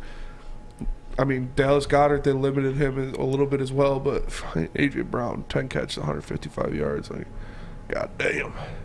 Yeah, but Jalen Hurts, he completed 18 balls, so I wasn't too far off when I said 12. But, no, it's good. I like to see it. I like to see Hefe stepping up, feeling comfortable, getting in that defense, getting in a whole training camp with Aaron Glenn and Aubrey Pleasant, learning that, coming out there and shining. So I expect to see him. We'll see if he's up on Scary Terry next week. I assume it's probably going to be Amani that they put on him. Yeah. But we'll see. We'll see after that performance. Like I said, I don't really think they have particular roles, but there's a guy that develops into one. Yeah. Although I know you like Amani, and I like Amani too. But I think if there were a guy, we'd say, hey, you're guarding this guy all damn day. I think it'd be eventually at some point Okudah. But also, like, this is him coming off an Achilles injury, which like hampers your. We had Dr. Pearson here. Hampers your explosion. Maybe it could have been better than what we saw week 1. But again, just week 1. I'm not going to pour too much into week 1. But goddamn, is it good to see some production out of your former 3rd overall pick in the NFL draft, where Justin Herbert was on the board and all them guys. Not Tua. It's everybody who likes Neil Rule. You know what I'm saying? Still good on Tua, but. Damn, I am proud of Jeff Okudah. We asked a poll. We ran a poll in the chat.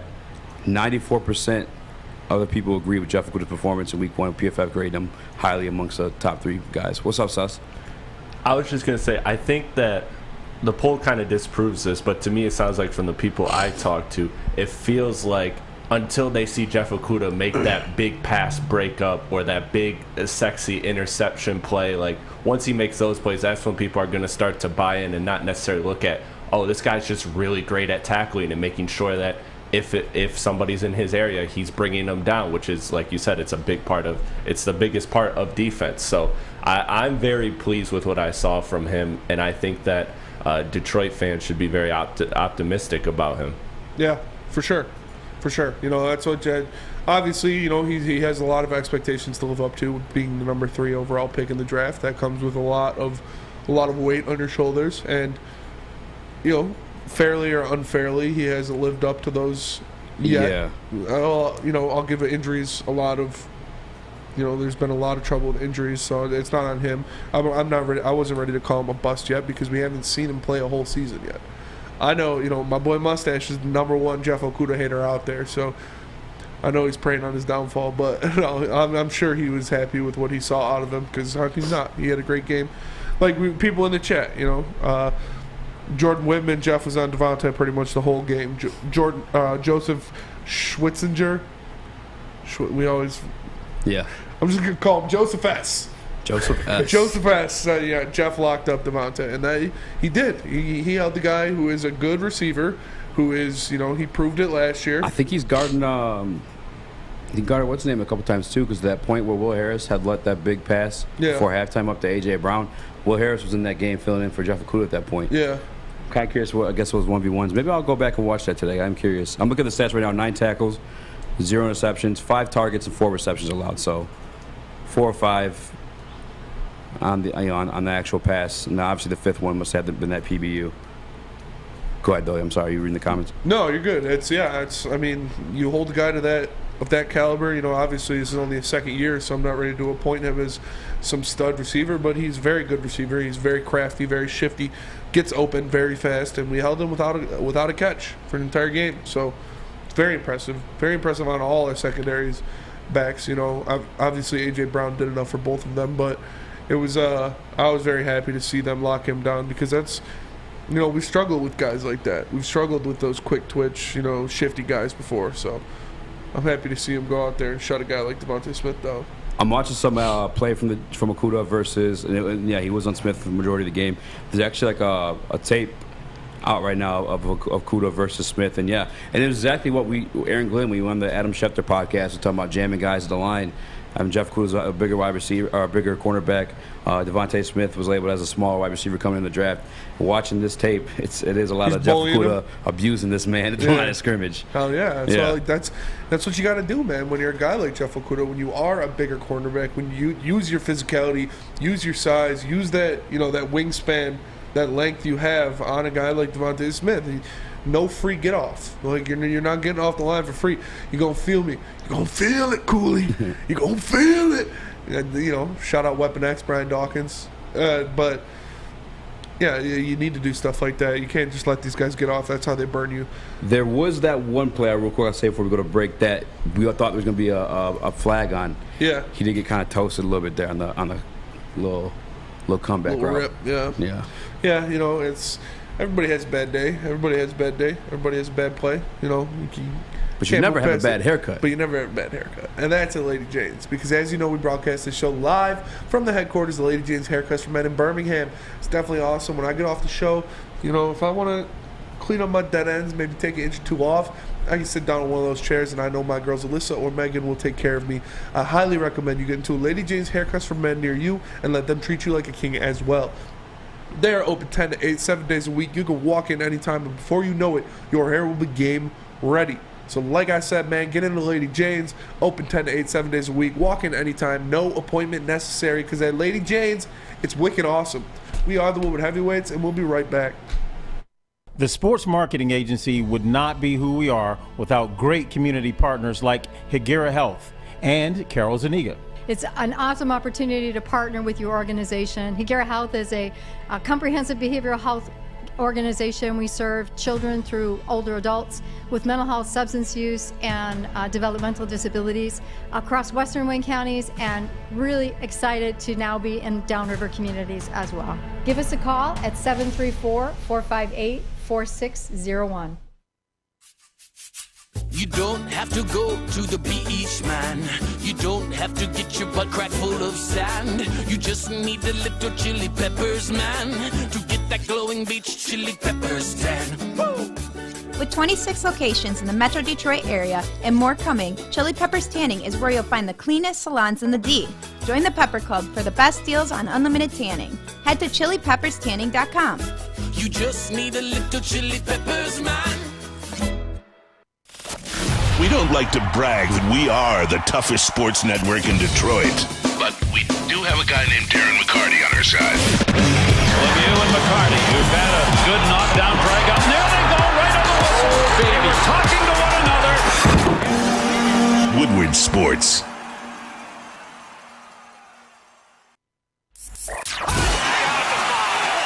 NBA championships. Detroit fans were there. 11 Stanley Cups. Detroit fans were there. 4 World Series wins. Detroit fans were there. And that one Lions playoff win in 1991, Yeah, Detroit fans were there. Woodward Sports, where the fans are. Odds Trader. OddsTrader.com, the one site for your game day bets, play-by-play updates, live scores, and the best price on every game from multiple sports books. Guys, if you're gambling with your money, be smart with your money, capitalize, and make the most when you use OddsTrader.com. They have the best odds on every game from every sports book possible. Check them out, OddsTrader.com. Be smart, guys. Come on. What up, though? Welcome back to the Woodward Heavyweights. I'm your boy, Eazy, joined my man, Spin Rex. What up, though? You got Young Sus in the TV booth, my man, JB Smooth on ones and twos. And speaking of the devil, let's see what JB Smooth wifey's in from time to time again when he does the laundry and the dishes. Hey, look at me, baby. Look at me. Let me see your eyes. All right, Sus, get off the screen, you freak. Damn. Son's getting excited back there. Son's like, this is my favorite segment we've ever done. Speak. You said what? I said everybody keeps sending them in. Yeah. It's not as funny the second time. No, it's fine. not. It's all right. That's all right. It's fine. You can't hear. It's still funny. It's still funny. It's still funny. Speaking of the devil, Sus, yeah, you gotta send yours between the next break. You did keep that bitch on there for a while. I was changing the camera angles, man. I was setting up some TV stuff. Yeah. Saving that one for later, you mean? Putting it in your spank bank. Not at all. We were talking to Deandre Swift a little bit earlier. We had conversations on this very show because obviously Deandre Swift, his contract comes up next year. TJ Hockenson in his contract year this year. It is. We had the conversation, who would you rather re-sign, Deandre Swift or TJ Hockenson? We both said Hockenson, from what I remember. However, Sunday, I got your boy feeling maybe a little bit different. Yeah. Maybe a little bit different. And don't forget, too, the interception, the pick six that Goff had was on a miscommunication with TJ Hockenson. Spinny, have you changed your course of direction on who you'd rather give the bag to? Man, it's tough, man. It's tough for sure. You know, you see what the guy did. He went out there and put up 144 yards. He looked insane running the ball. It's tough to say you don't want to give him the bag, but, like, can he do it for a whole season? Can he stay healthy? Like, this is great to see, but I need to see this in and out week after week. I need to see you stay healthy. Can he continue this? How much tread is left on those tires? Obviously, he missed a lot of games, so he's probably got more tread than a majority of running backs out there. So, man, I don't know. It's tough. It's tough, honestly. Luke G said pay them both. Shout out Zordon. Shout out Zordon, chat. Shout out. Can you pay them both with Goff? I'll say I've been on record with saying you can pay them both, just because, like, we as fans, we look at these contracts and we consume it. No, we consume it as like a yearly average. You know what I'm saying? We see the total amount, and then we do the simple math. All right, divide that by 5 years. Oh my God, we're paying them $15 million a year. Yeah. In reality, when you go to Spot Track or Over the Cap and you do your homework on it, no, you know what I'm saying? They're getting paid $3 million this year. Okay, $8 million that year. Yeah. 12 this year. 17. You know what I'm saying? It accumulates. It's backloaded because the owners. I mean, they do what they do. They've been doing this for years. I don't know how. We're starting to see guaranteed contracts come around a little bit more now, but that's just how the game goes. So I think you could afford to do both of them. Yeah. I hope so. I mean, if you can, for sure you do. You know, I like Hockenson as a pass catcher, as a threat, as a blocker. Like, he's a very complete tight end, and he is an important piece to that offense. And Deandre Swift is just, when he is in the game, man, he is electric. Like, the guy is special. When he is healthy, when he is playing, he is special. So I'd love to see them hold on to both of them. But, man, it's like I said, I love what I saw out of Deandre Swift on Sunday. I loved what I saw out of Deandre Swift when he was playing last year, but man, I gotta see it. I gotta see it for 14 plus games in a season before I'm willing to invest that kind of money into a running back. Like, as good as he is, man, it's tough. It's tough when you got a guy that's only playing half a year every year to pay him that kind of money. As good as he is, as talented as he is, it's tough to invest that into a guy that you can't see on the field for more than 8 games a year. And Swift, you talking about? Yes. As much as I defended this take from my guy TJ Hockenson, I guess if I were to argue, and I'm not arguing with you, but I guess you could make the same argument for Hockenson not being available all the time either. Yeah. You know? But again, this is week 1. You know, I hope that we see some more out of Hawk. What was his lineup, actually? I'm going to look it up right now. Hawkinson's line? Yeah, what T.J. Hockenson do? I know he had a couple of like 3 or 4 catches, but I don't know if he did anything with them. They're more like possession-type catches. 4 catches, 38 yards. Yep. Okay. Yeah. I mean, it's not bad. I wonder if him being a threat in their game plan, I guess, open things up for anybody else, though, too. Which I wouldn't know unless I was in the Eagles locker room. There's a lot you got to pay attention to. Definitely Hockenson causes, he brings some eyes to him. He brings some, they have to account for the guy out there, so it's definitely important. It's a factor for sure, and it's in the back of a defense's mind when you have a weapon like that is roaming around the middle of the field. You got to account for him, but yeah, it's like you said, that miscommunication on that ball that ended up in a pick 6. Mm-hmm. Like you said, he is also deals with injury problems, the same as Swift, so it's tough, but they're both extremely talented guys when they can stay healthy. You want them on the field. They are impressive. So I'm excited. Hopefully, like I said, hopefully we get full years out of both of them, and it makes the call a lot easier. Yeah, it's so funny because we did the same topic a week ago. I think us, along with the chat, had said T.J. Hockenson. Right now, as it stands in the poll in the YouTube chat, if you guys are listening, you're working right now, you're not necessarily looking at the chat itself. We have a poll up. You want to come in and have your voice be heard and have a vote on this one. Deandre Swift, 89% over T.J. Hockenson at 11% in terms of like who you'd rather get the bag to. He balled out. I can't deny it. Yeah. He balled out. Hockenson had a drop too, if I'm not mistaken, too, didn't he? Yeah. Sheesh, man.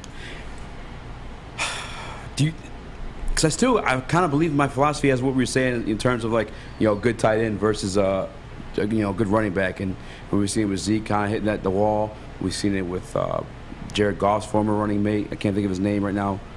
Help me out. Tyler Higbee? No. The running back. Oh, Todd Gurley. Yeah, Todd Gurley. Yeah.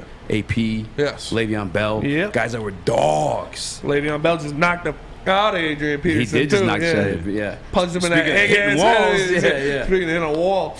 All due respect, they probably both knocked the shit out of us. Oh, but for sure. For sure. I'm not trying to see Adrian Peterson or Le'Veon Bell this great. Yeah.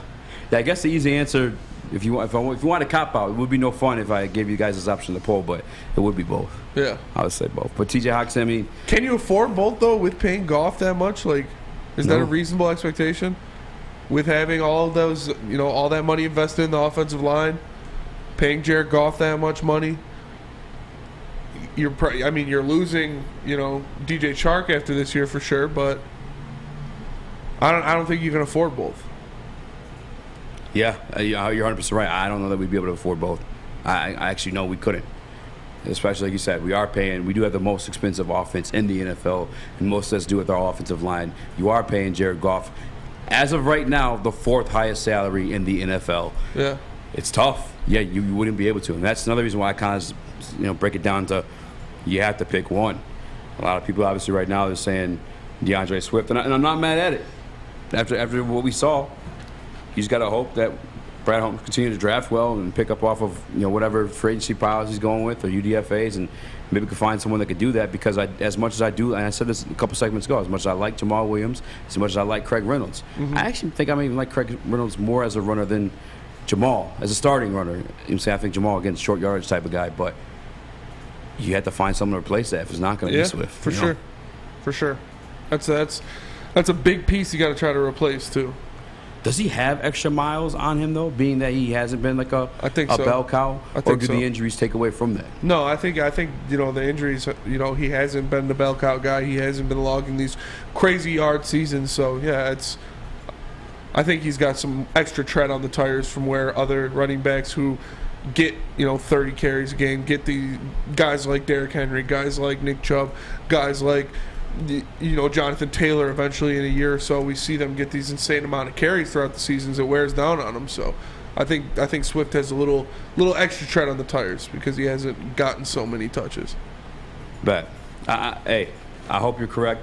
And honestly, I'm torn on making a decision with that one.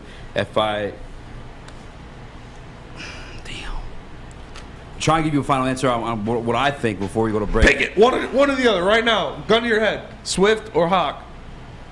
Swift. I feel like such a cop-out because I said Hawk before, but Yeah. Swift because he's cold in the pass catching game too. Let's be real about it. You know what else I like cold? My beverages, my Cintron, fresh out of the fridge before I drink it. It get turned up, okay? Cintron's the official energy drink of the Detroit Red Wings. Speaking of cold, play on the ice and how cold. I think they'll be better than we expect this year. I think wild card might be in the play for the Detroit Red Wings. But right now, you can pre-order the Cintron 6-pack sampler box by using the promo code RedWings at CintronWorld.com or CintronWorld.com/Red Wings. Again, guys, you can try the cranberry, the classic, and the sugar-free all in one pack. Get energized with Cintron, and let's go Wings. Woodward Heavyweights, we'll be right back. New to the game or a season better?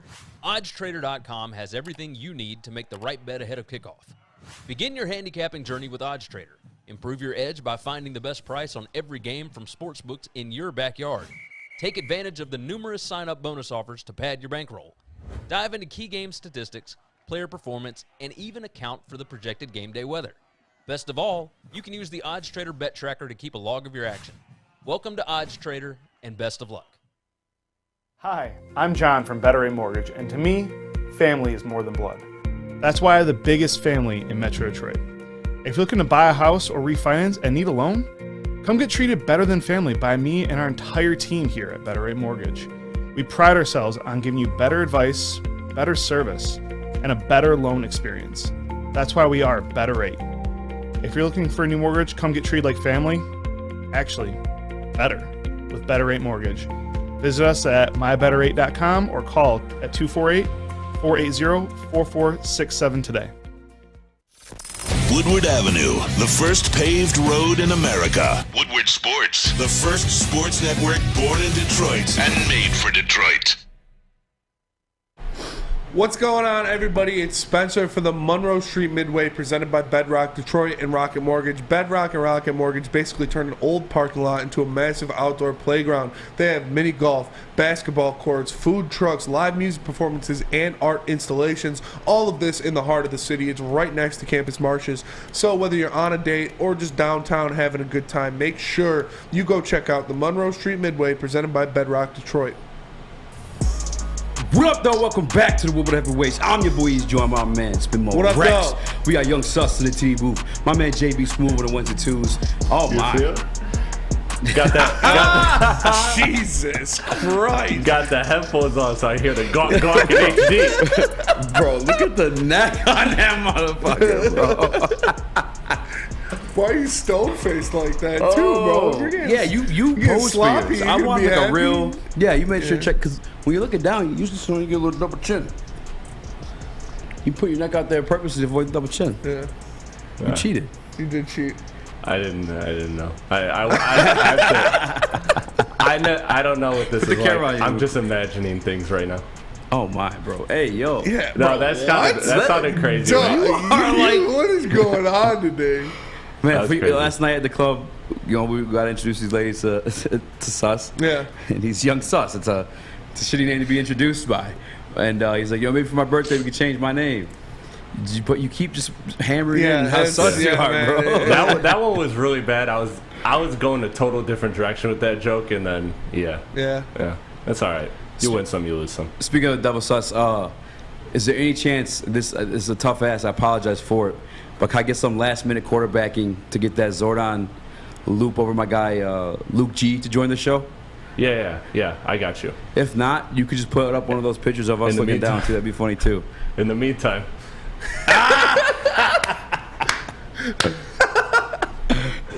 Hey, bro, Noah's wild. Heavyweights are out. Heavyweights are out in full force, man. Noah's laying down, getting his. Yeah.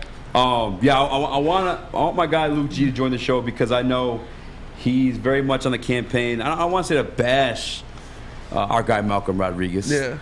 But he wasn't on the hype train yet. Yeah, you know what I'm saying? I feel like he's very much out there to discredit, disprove our guy Malcolm Rodriguez, and I'm very curious in hearing his perspective on this one because it still holds true to him following week 1. In fact, he did a stream last night. I was told he was bashing my guy Imran a little bit. The group chat, DSA group chat we used to have. I saw him saying linebacker is a concern, and maybe that's not specifically aimed towards. I mean, it's definitely a concern. I don't know. I don't know that it's the same type of concern. Actually, in the group chat right now, he says Aidan Hutchinson gave a D, and Malcolm Rodriguez he gave a C+. A C+, Luke. Come on. Oh, we got him? You got the Zordon loop over him, too? Mm-hmm. Oh, man. Sus, you the man. Hell yeah. Hey! Luke, are you there? I'm not getting any levels right now. Okay. I was, but I'm not. But it's ready. Okay. It's ready. We'll go. All right, cool. Well, actually, because we have to be overlay, right? When Luke's on? Okay, cool. Just remember to do the overlay, I guess, when he does come on. Mm-hmm. C+ for Imrod. We kind of talked about it yesterday. I think we gave him a B, right? A B+. What was your grade for Imrod yesterday? I think it was B+. Because, yeah, dude, the guy went out there and he made plays. You know, you're excited to see it. You heard Dan Campbell say in his press conference that he didn't have any missed assignments. So, as a rookie, that's something you really like to see. You know, he went out. He did have 4 tackles. He had the 2 assists. We saw the play he made in the backfield, getting to Miles Sanders, where he swooped under the offensive lineman, scooped up Miles Sanders, threw him on the ground. You know, those were some great plays, and we saw him hip tossing. You know, Pro Bowl centers. Like, I'm excited for the guy, man. I'm happy he's out there playing. He played well. He had a great Pro Football Focus rating. He was the 5th ranked rookie in football. Yeah. You know, 5th overall. So I'm excited for that. And yeah, you know, the guy got some shine. He went out there and he made plays. He did what he needed to do. And as a rookie, it's very impressive when you hear that he didn't have any misassignments. He was in the right spot at all times. He was where he needed to be at all times. So I'm happy for him, man. It's what we thought, what we saw coming, and it's good to see it actualize in front of us right now. Yeah. Is that a word? Actualize? Yeah. Yeah. I like that. You got a thumbs up for Luke? Yeah. Let's check it out. Luke, you there? I'm here. Can y'all hear me? Yeah. There we go. Oh, yeah. There we go, man. Listen, I was back here dying laughing. I was up here laughing. He was like a C+. Yeah. It's real for me. It's real. I got a front row seat to the Malcolm Rodriguez show, and I think the C+ is a fair grade. I think Dan Campbell I'm calling cap on him about the missed assignments. That's BS. Oh man. I'm calling cap on that, bro. I literally saw him run into the wrong gaps. I saw him do this, right? Blue. Like I seen him. Like, listen, there's no way you're gonna tell me, like he had rookie moments. You can't tell me he had no missed assignments when I'm watching him run into the wrong gaps. And the sad part is, and I can't believe I'm saying this, if Alex Anzalone wasn't out there, I don't think half the defense got lined up right. He corrected them so many times when I was at the game. I'm just looking at him correct them repeatedly over and over and over. And if he wasn't there, I don't think they line up right. And in fact, on that touchdown where the first touchdown the Eagles got where he just walked it in, he bit on the guards block hard. That's why he had an open lane. Instead of him just saying, you know what, let me shoot the gap and read and react, he was 100% a soldier. He followed the instructions, and I'm not mad at him about it, but I'm not going to act like he had this great outing. It was an average outing with a few rookie mistakes in there, and he was good. I liked him. Spence brought up a very good point. I love the one where he dipped under the blocker and made the tackle. I'm like, how? And then had another play where he made a tackle and was punching at the ball while holding the leg the whole time. So I was impressed with a lot of things he did. I think that the story for this week shouldn't even really been about Rodriguez or about Okudah. It should have been, where the hell was Aidan Hutchinson? That should have been a real conversation. Where was he? That is a good question. He was there. We talked about it. He said, I think they had him ranked 120th out of 121 pass rushers from week 1. And Pro Football Focus, but I was in the crowd with the super fans, and they literally were trying to figure out when is he gonna make a play. Who, Aidan? Yeah, they were waiting. They were praying for it, and then they were getting upset because it wasn't like they were double teaming him. He was getting 1-on-1s. Yeah, he just wasn't winning. Or when he would get close, he got, and then at one point he got gas. He was just tired, and he converted back to not having a counter move. So I'm just saying we should be talking more about Aidan Hutchinson. Okudah, my hats off to him. Great showing. Okudah showed up for sure. He finally did the thing that I've been asking him to do. Is if you're going to be in press position, put them paws on him, and he finally did that.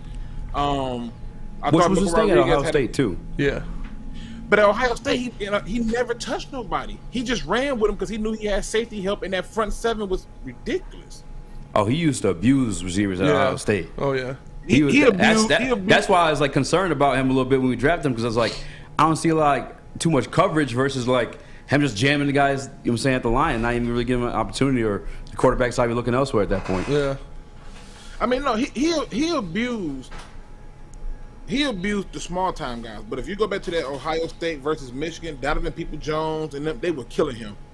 They were killing him, and they were doing it best. But he made me so proud Sunday.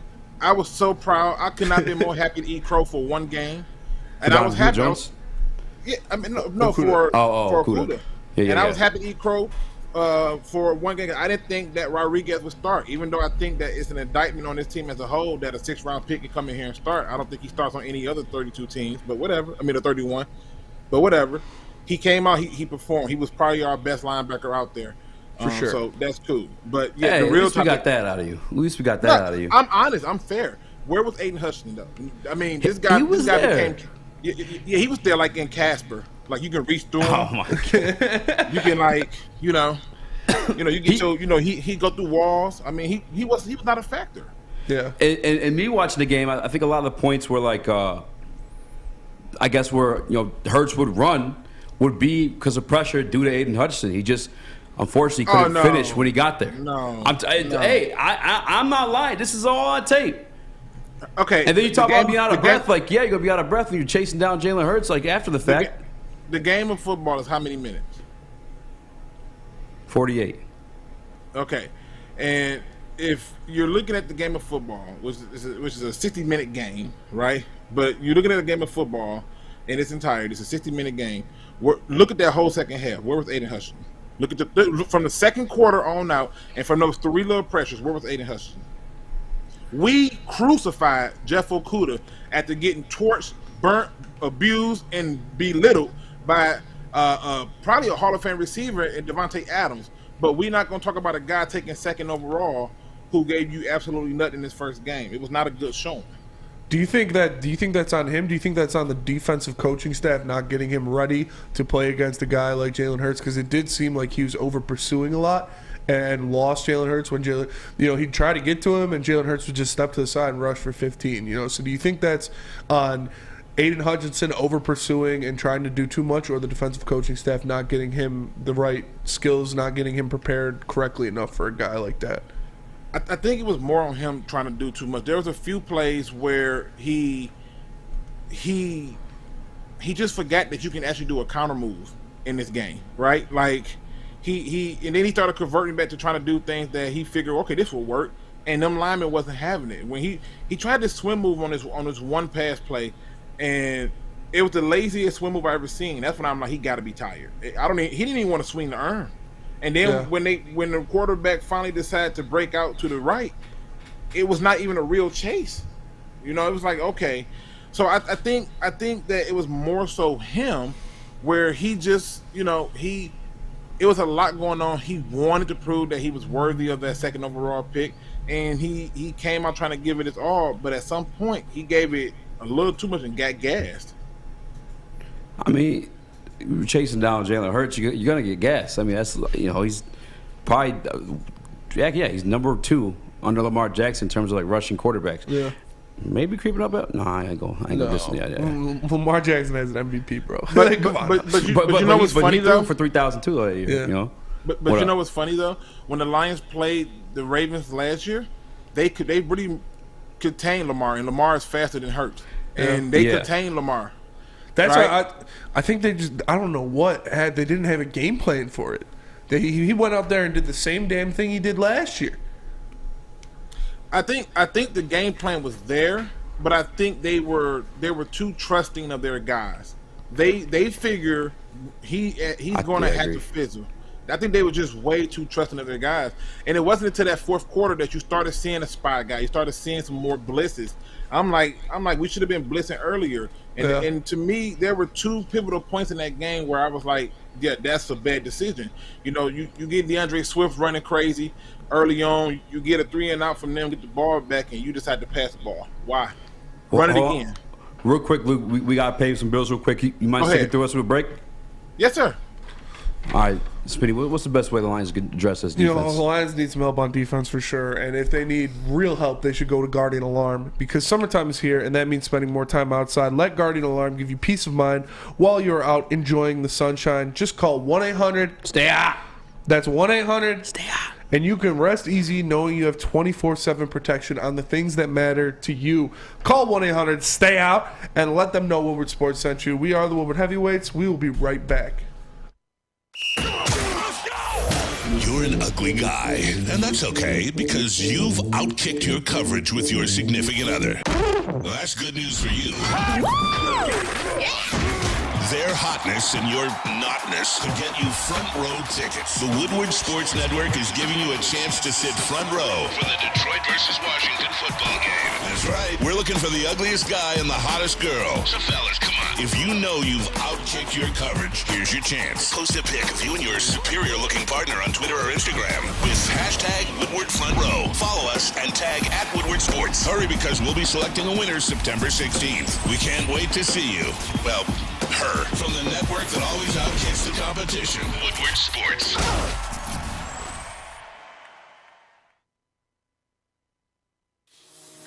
It's a great day to get some Centron in your life. Okay. There it is. Centron, here we go. Gotta grab the cranberry. Oh wait, it's 2 for $4. Gotta double up with the classic as well. Centron World, baby. Centron, available at select Krogers, and if you want to know how, go to @CentronWorld.com. You get dope like me. You know what? Why wait?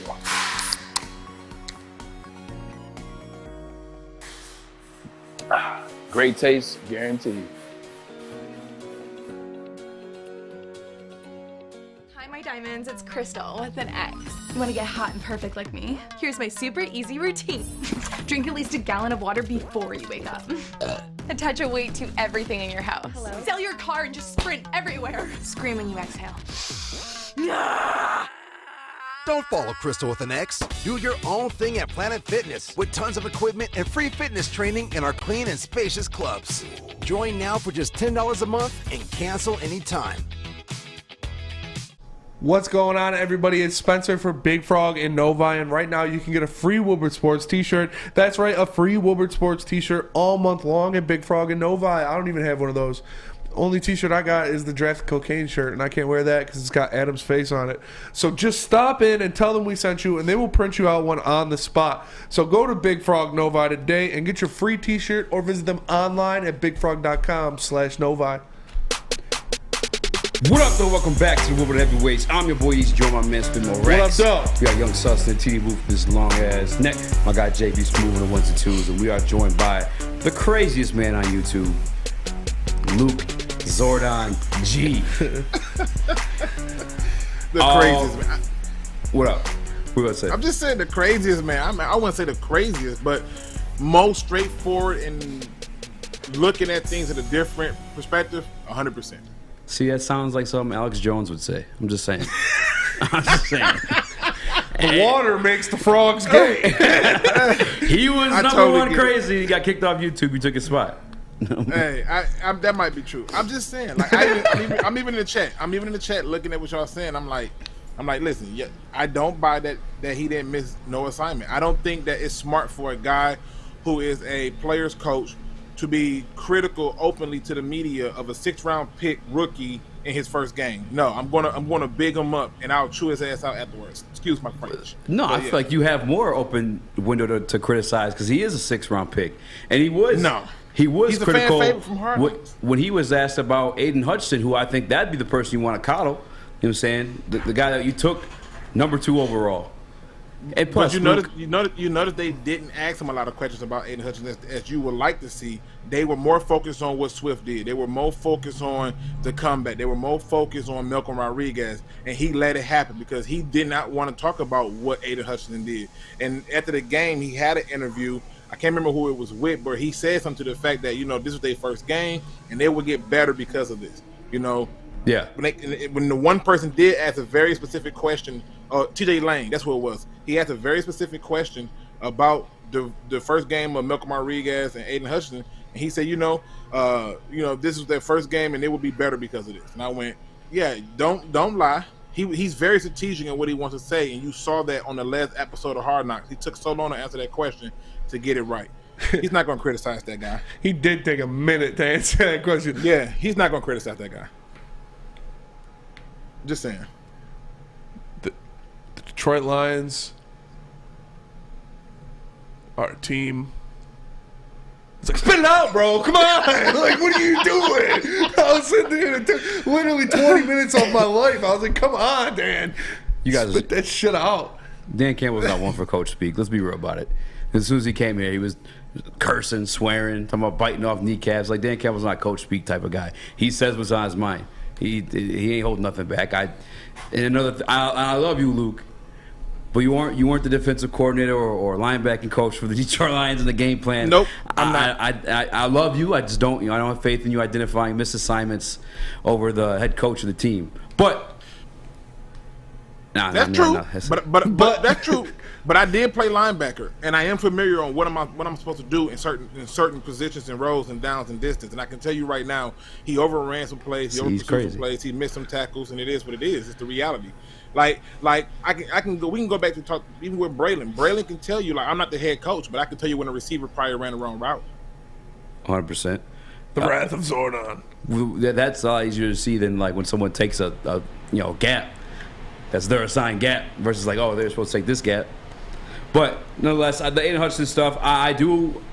Again, Dan Campbell's not one for coach speak, and I believe what he had to say about, hey, this is his rookie year, and he's going to have to, he's going to learn from this. Yeah. Aidan Hutchinson is one that does learn from this. In fact, the second half of the game, that's when we started to see us stop the Eagles' defense a couple of times. Mm-hmm. I haven't gone back specifically to watch tape on to see why. I don't know if it was because of a spy. I don't know if guys are playing more contained to the rushing lanes when it comes to containing Jalen Hurts, but they say Aidan's a fast learner, and we did see a little bit of a turnaround that second half come the Detroit Lions defense. And let's be real too, I'm not giving a D+ as well, because like you watch that game and you see those runs that Jalen had.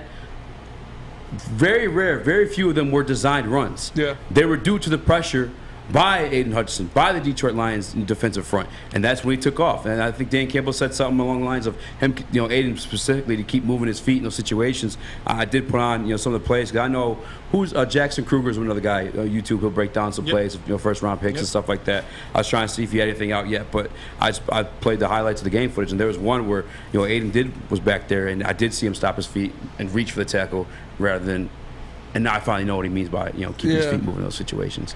But he ain't catching it. But you also got to look at, and I've been talking to JKS, I've been talking to him about it. I'm like, I need you to go ahead and drop that video and keep it fair, right? Because I don't want, I don't need no fan service on this one. But the reality is this: forget just getting to the quarterback. One of the things that he was targeted for was being stout at the point of the rushing attack, at the attack, the point of them running the ball. Where was he at on a lot of those runs that came his way? Who, Aidan? He was getting washed out on a lot of those runs. I will watch back today, and I want to allow this too. Let's also not forget the Eagles' offensive line, top 3 in the NFL, maybe 1. You know what I'm saying? Although the Detroit Lions are coming in quick, I ain't gonna lie. Now, Eazy, they coming for the spot. Eazy. I remember when Adams beat the brace off of Okudah. I remember your conversation about that, sir. And I didn't hear you give him no leeway about Davante Adams being the best receiver in the league. It was more like, good gracious, nobody can look that bad. You was kind of a little harsh on him. We talking about? When Okudah got beat his first game against the Davante Adams and against the Packers, you was kind of harsh on Okudah. I was right there with you. I don't think I was. I've been kind of like, I've been a defender of Okudah in a way. I was saying like, but not that game. I don't know if I would. I'm telling you, bro. Listen, we both had 1,000 jokes about it. I'm just saying, in this instant, I'm not saying that this means that Aidan Hutchinson is a bust. I'm just saying for his first debut, he left a lot to desire. I still remember Ndamukong Suh's first debut, right? And then when you go through and you look at the other rookie pass rushers and edge rushers this week, yeah, you look at the other like rookie pass rush. Like I think there's a guy for the Bears who just had a phenomenal game, and he's like a 5th round pick. Yeah. Our guy literally had 1 tackle, and that was literally 2 assist tackles combined. Yeah, you can't make this up. Per PFF, he was 120th out of 121 pass rushing edge defenders, and in run grades, he was 82nd out of 124 edge rushers. So, not great. Not what you're looking for out of the number 2 overall pick. Guy's supposed to come in here and change your franchise. Supposed to be that guy on defense. Not a great start. I think he's going to do better, obviously, going against a guy like Carson Wentz, against a worse offensive line in the Commanders. But you'd like to see him do something. You'd like to see him get a sack, make a play, do something. You know, the fans were, like you said, Luke, the fans were waiting for it. They were praying for it. Like they would have exploded if he would have done anything. Yep. Yeah. Well, that could have been a spark needed to vault a lot of those things. But I think, to me, the Lions kind of the turning point for me in that game is, like I said, they just didn't run the ball enough in the first half, and I thought you abandoned the run too quick, too fast, and it cost you. You know, we didn't come in. Luke, you have a toy with a drawstring and have the predictable phrases on you. You all about the run game. No, the run game. That's what you said. That's what you say last year all the time too. Run the ball. But they didn't really run the ball in the first. I mean, they ran the ball a lot in the first half. Is what I meant to say. 6 times. Real quick. Let me pay this bill real quick. Yep. Bring it back in. All right, because I want to tell you guys about the Detroit Lions game day at the Brass Rail with Woodward Sports from 11 to 1. Kickoff for Detroit Lions game for all home games. We will be at the Brass Rail. That's where I'm talking about former Pro Bowl, all-time leading receiver at the University of Michigan, Braylon Edwards, Ryan Armani, Tom Masway, myself, Spinny. You can see Suss's wonder of a neck in person. All right, it's real. It's a real thing. That thing is ridiculous. Guys, at the Brass Rail on Sundays, again from 11 to 1. Enjoy the game, tailgate-style brunch at the Brass Rail. Hey, check us out in the streets, too. You know what I'm saying? Me and Spinny be doing our things, and I'll make sure I'll for sure cut the video so we can play it tomorrow. And I want to know where you guys are tailgating, too, because I want to come find you. I want to see if you beat my guy Spinny in a shotgun race, as well as just turn up a little bit, man. We have fun when we're out there. Make sure you guys check it out, man. It's the best party. They got DJs, drink specials, giveaways. It's just the real deal, man. Check us out at the Brass Rail every Sunday for Detroit Lions home games. Woodward Heavyweights will be right back with more Luke G. Abuse. Fellas, let's be honest. We like things to be easy. We like simple stuff, like sports 7 days a week. We like things uncomplicated, like Lady Jane's Haircuts for Men. Open 10 to 8, 7 days a week. Walk in anytime. Sign in, sit down, watch your favorite team play, and before you know it, your hair will be game ready. Open 10 to 8, 7 days a week. Walk in anytime. Lady Jane's Haircuts for Men. It's wicked awesome. Life is full of hard choices. We're here to make one of life's biggest decisions as simple as possible. My name is Christina Gennari, and for over 20 years, I've helped hundreds of families buy and sell homes. We cover all of Metro Detroit and more, from large luxury homes to starter homes. We will work hard to make sure that you get the home of your dreams. So if you're in the market today or even thinking about buying or selling in the future, make the obvious choice. Christina Gennari, the obvious choice in real estate. Visit us at soldchristina.com today. For a limited time only, all new burgers and loaded fries are back at Big Boy. It's not the Slim Jim, it's the Big Jim. The chili cheese is such a tease, and guess what else is new? The bacon blue. How about upgrading those fries as well? They got chili cheese fries. They got baked potato fries. They got nachos fries. So come satisfy those taste buds at Big Boy. What up, though? Welcome back to Woodward Heavyweights. I'm your boy, Eazy, joined my man, Spinmo Rex. We got Young Sus in the TD booth. My man, JB Smooth with the 1s and 2s. We are joined by the highly critical, not playing, the polarizing Luke G, as always, man. Well, all right, I honestly forgot what we were arguing about before we went to break just now. There was something. Jeff Okudah. We were actually arguing about the run game. He said that we ran a lot in the first half. I said it wasn't. It was 6 runs. You said there's only 6 runs in the first half of the game? It was 6 runs. That's got to be incorrect. There's absolutely no way there was only 6 runs Go back in the and first look half at of the it. game. It was 6 runs. He had the first one that went for 50, and then after that, we basically became a passing team. You talking about with Swift specifically, or as a team? I'm talking about with Swift specifically. Okay. Yeah, as a team, there was 8. Starting to make more sense now. Yeah, as a team, there was 8. Swift specifically 6 runs. Then you gave the 2 to Jamal, which I'm saying that they should have just kept running the ball because they went away from it. You already had the score 7-0. You went 3 and out. The first play you come out from getting them to go 3 and out, you passed the ball. Then the next 2 plays were the Logan Steinberg false start. Those 2 plays pushed us back. Then they ran the ball. Swift got half of those back on the draw, right? Just bring it down to like 3rd or something. And then we went back to the pass and we punt. Yeah, that 3 and out, pick 6, like 3 and outs. That shit was pretty hard to watch, honestly. Yeah, Luke, how'd you feel about Ben Johnson's debut as a play caller for the Detroit Lions? I hate him. Honestly, I was okay with it. I didn't really care who called the plays because I knew who's gonna get the blame regardless of the outcome, right? Who's gonna get the blame and success is gonna always go to the head coach, and he took it, he owned it. But I think for me, I wish he ran the ball more because if I got the lead, there's no need for me to start forcing the ball down the field at that point. But I just didn't feel like that was necessary. One of the other things that stood out to me was we were all critical of Anthony Lynn because Jared Goff wouldn't throw the ball down the field. And earlier in that game, Jared Goff was pretty much taking all the checkdowns. And Anthony Lynn is not here to tell him that. So that tells me he's doing that on his own. And then I happened to take my beautiful camera on my phone. I don't want to be doing a promotion for nobody that ain't paying nothing, but I get it. I took my camera on my phone, I zoomed over, and I saw him getting chewed out for not throwing the ball down the field. And I was like, there we go. And then he came out threw the ball down the field. But overall, I gave his play calling a solid B. I thought it could have been better. I thought we should have kept running the ball. You had the lead. You could have just kept running the ball and forced them to do things. The onside kick to me, I thought that was way overblown. All the people who was critical of the onside kick, I agree. was ridiculous. It was absolutely ridiculous. I'm like, dude, what do you expect to happen? Like, seriously. It's such a weak hindsight take. Yeah. You know what I'm saying? Like, when we did that stuff last year and we got the ball against the LA Rams, people loved it. For sure. They loved it, yeah. Yeah, when the Saints won the Super Bowl off of it. The reward, brilliant call. The reward outweighs the risk. It's like the reward outweighs the risk is the opportunity to steal a possession from the Eagles compared to the 30 yards you lose when your defense couldn't stop them anyways at that point. Like we were getting torched. Right. So it's I like it. It's a gutsy call. Obviously, it would have been a lot better if they do recover it, but to try to steal, that's what you got to do. That's how you got to beat a better team. You got to steal possession. You got to steal something here and there. They're not going to give it to you. You got to take it. So, yeah. Plus, Spence, I think there's something that you hit on, and it's something that I wish that they did more in the media frame in itself, which is at that point they had been on multiple long drives. They had maybe one drive where it was like 6 plays, and there's another one where it was like 7.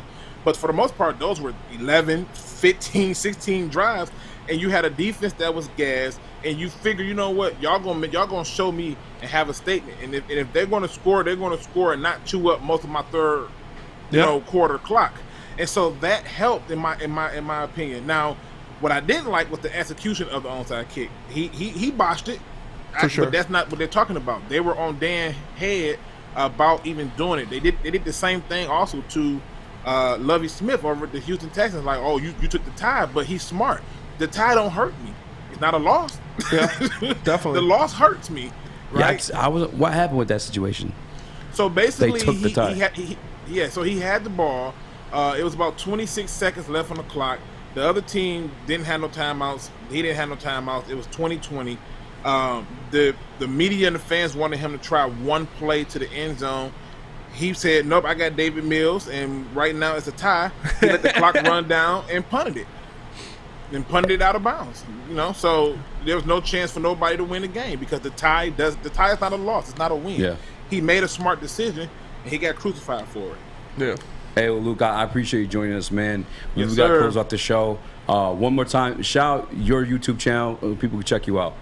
Hey, it's Luke G's Field Review. We talk all things Detroit Lions. It's an open forum, so if you come onto my show, I actually open it up, and you can come in and tell me I'm full of crap if you like to, or tell me you love me. Either way, I'll take it all. And it's just keeping it 100, all straight football, nothing else, no politics, nothing else, and just living our best life. And I always ended it with a positive message. For sure. Appreciate you, Luke. Appreciate you, Luke. Hey, you two gentlemen, y'all stay up. I got to go back and keep listening because I know y'all finna say some more funny stuff. Amen, man. Hey, I know you're ready to get a nap in. That'll do it. Ain't no nap. I'm going to sleep. Straight to sleep. No such thing as a nap at 8 o'clock. You can go to sleep, man. I got a dinner date with Roxy, so. You got a dinner date with Roxy. Yeah, things are moving fast. Lead us out this show. Things are moving fast. You got 17 weeks, my boy. Slow down. We got a lot of stuff to do. No, but we appreciate you guys for watching. Make sure you like and subscribe. We are the Woodward Heavyweights. You know we're here from 5 to 7, Monday through Friday. For the man to my left, the one, the only Speak Easy. For Young Sus, Chris Platty. I was going to switch the camera while he was behind me. JBJ Smooth in the booth. And our boy Noah. Doing that on the other side. I am Spencer Axter. We are the Woodward Heavyweights. We'll catch you guys tomorrow. Peace.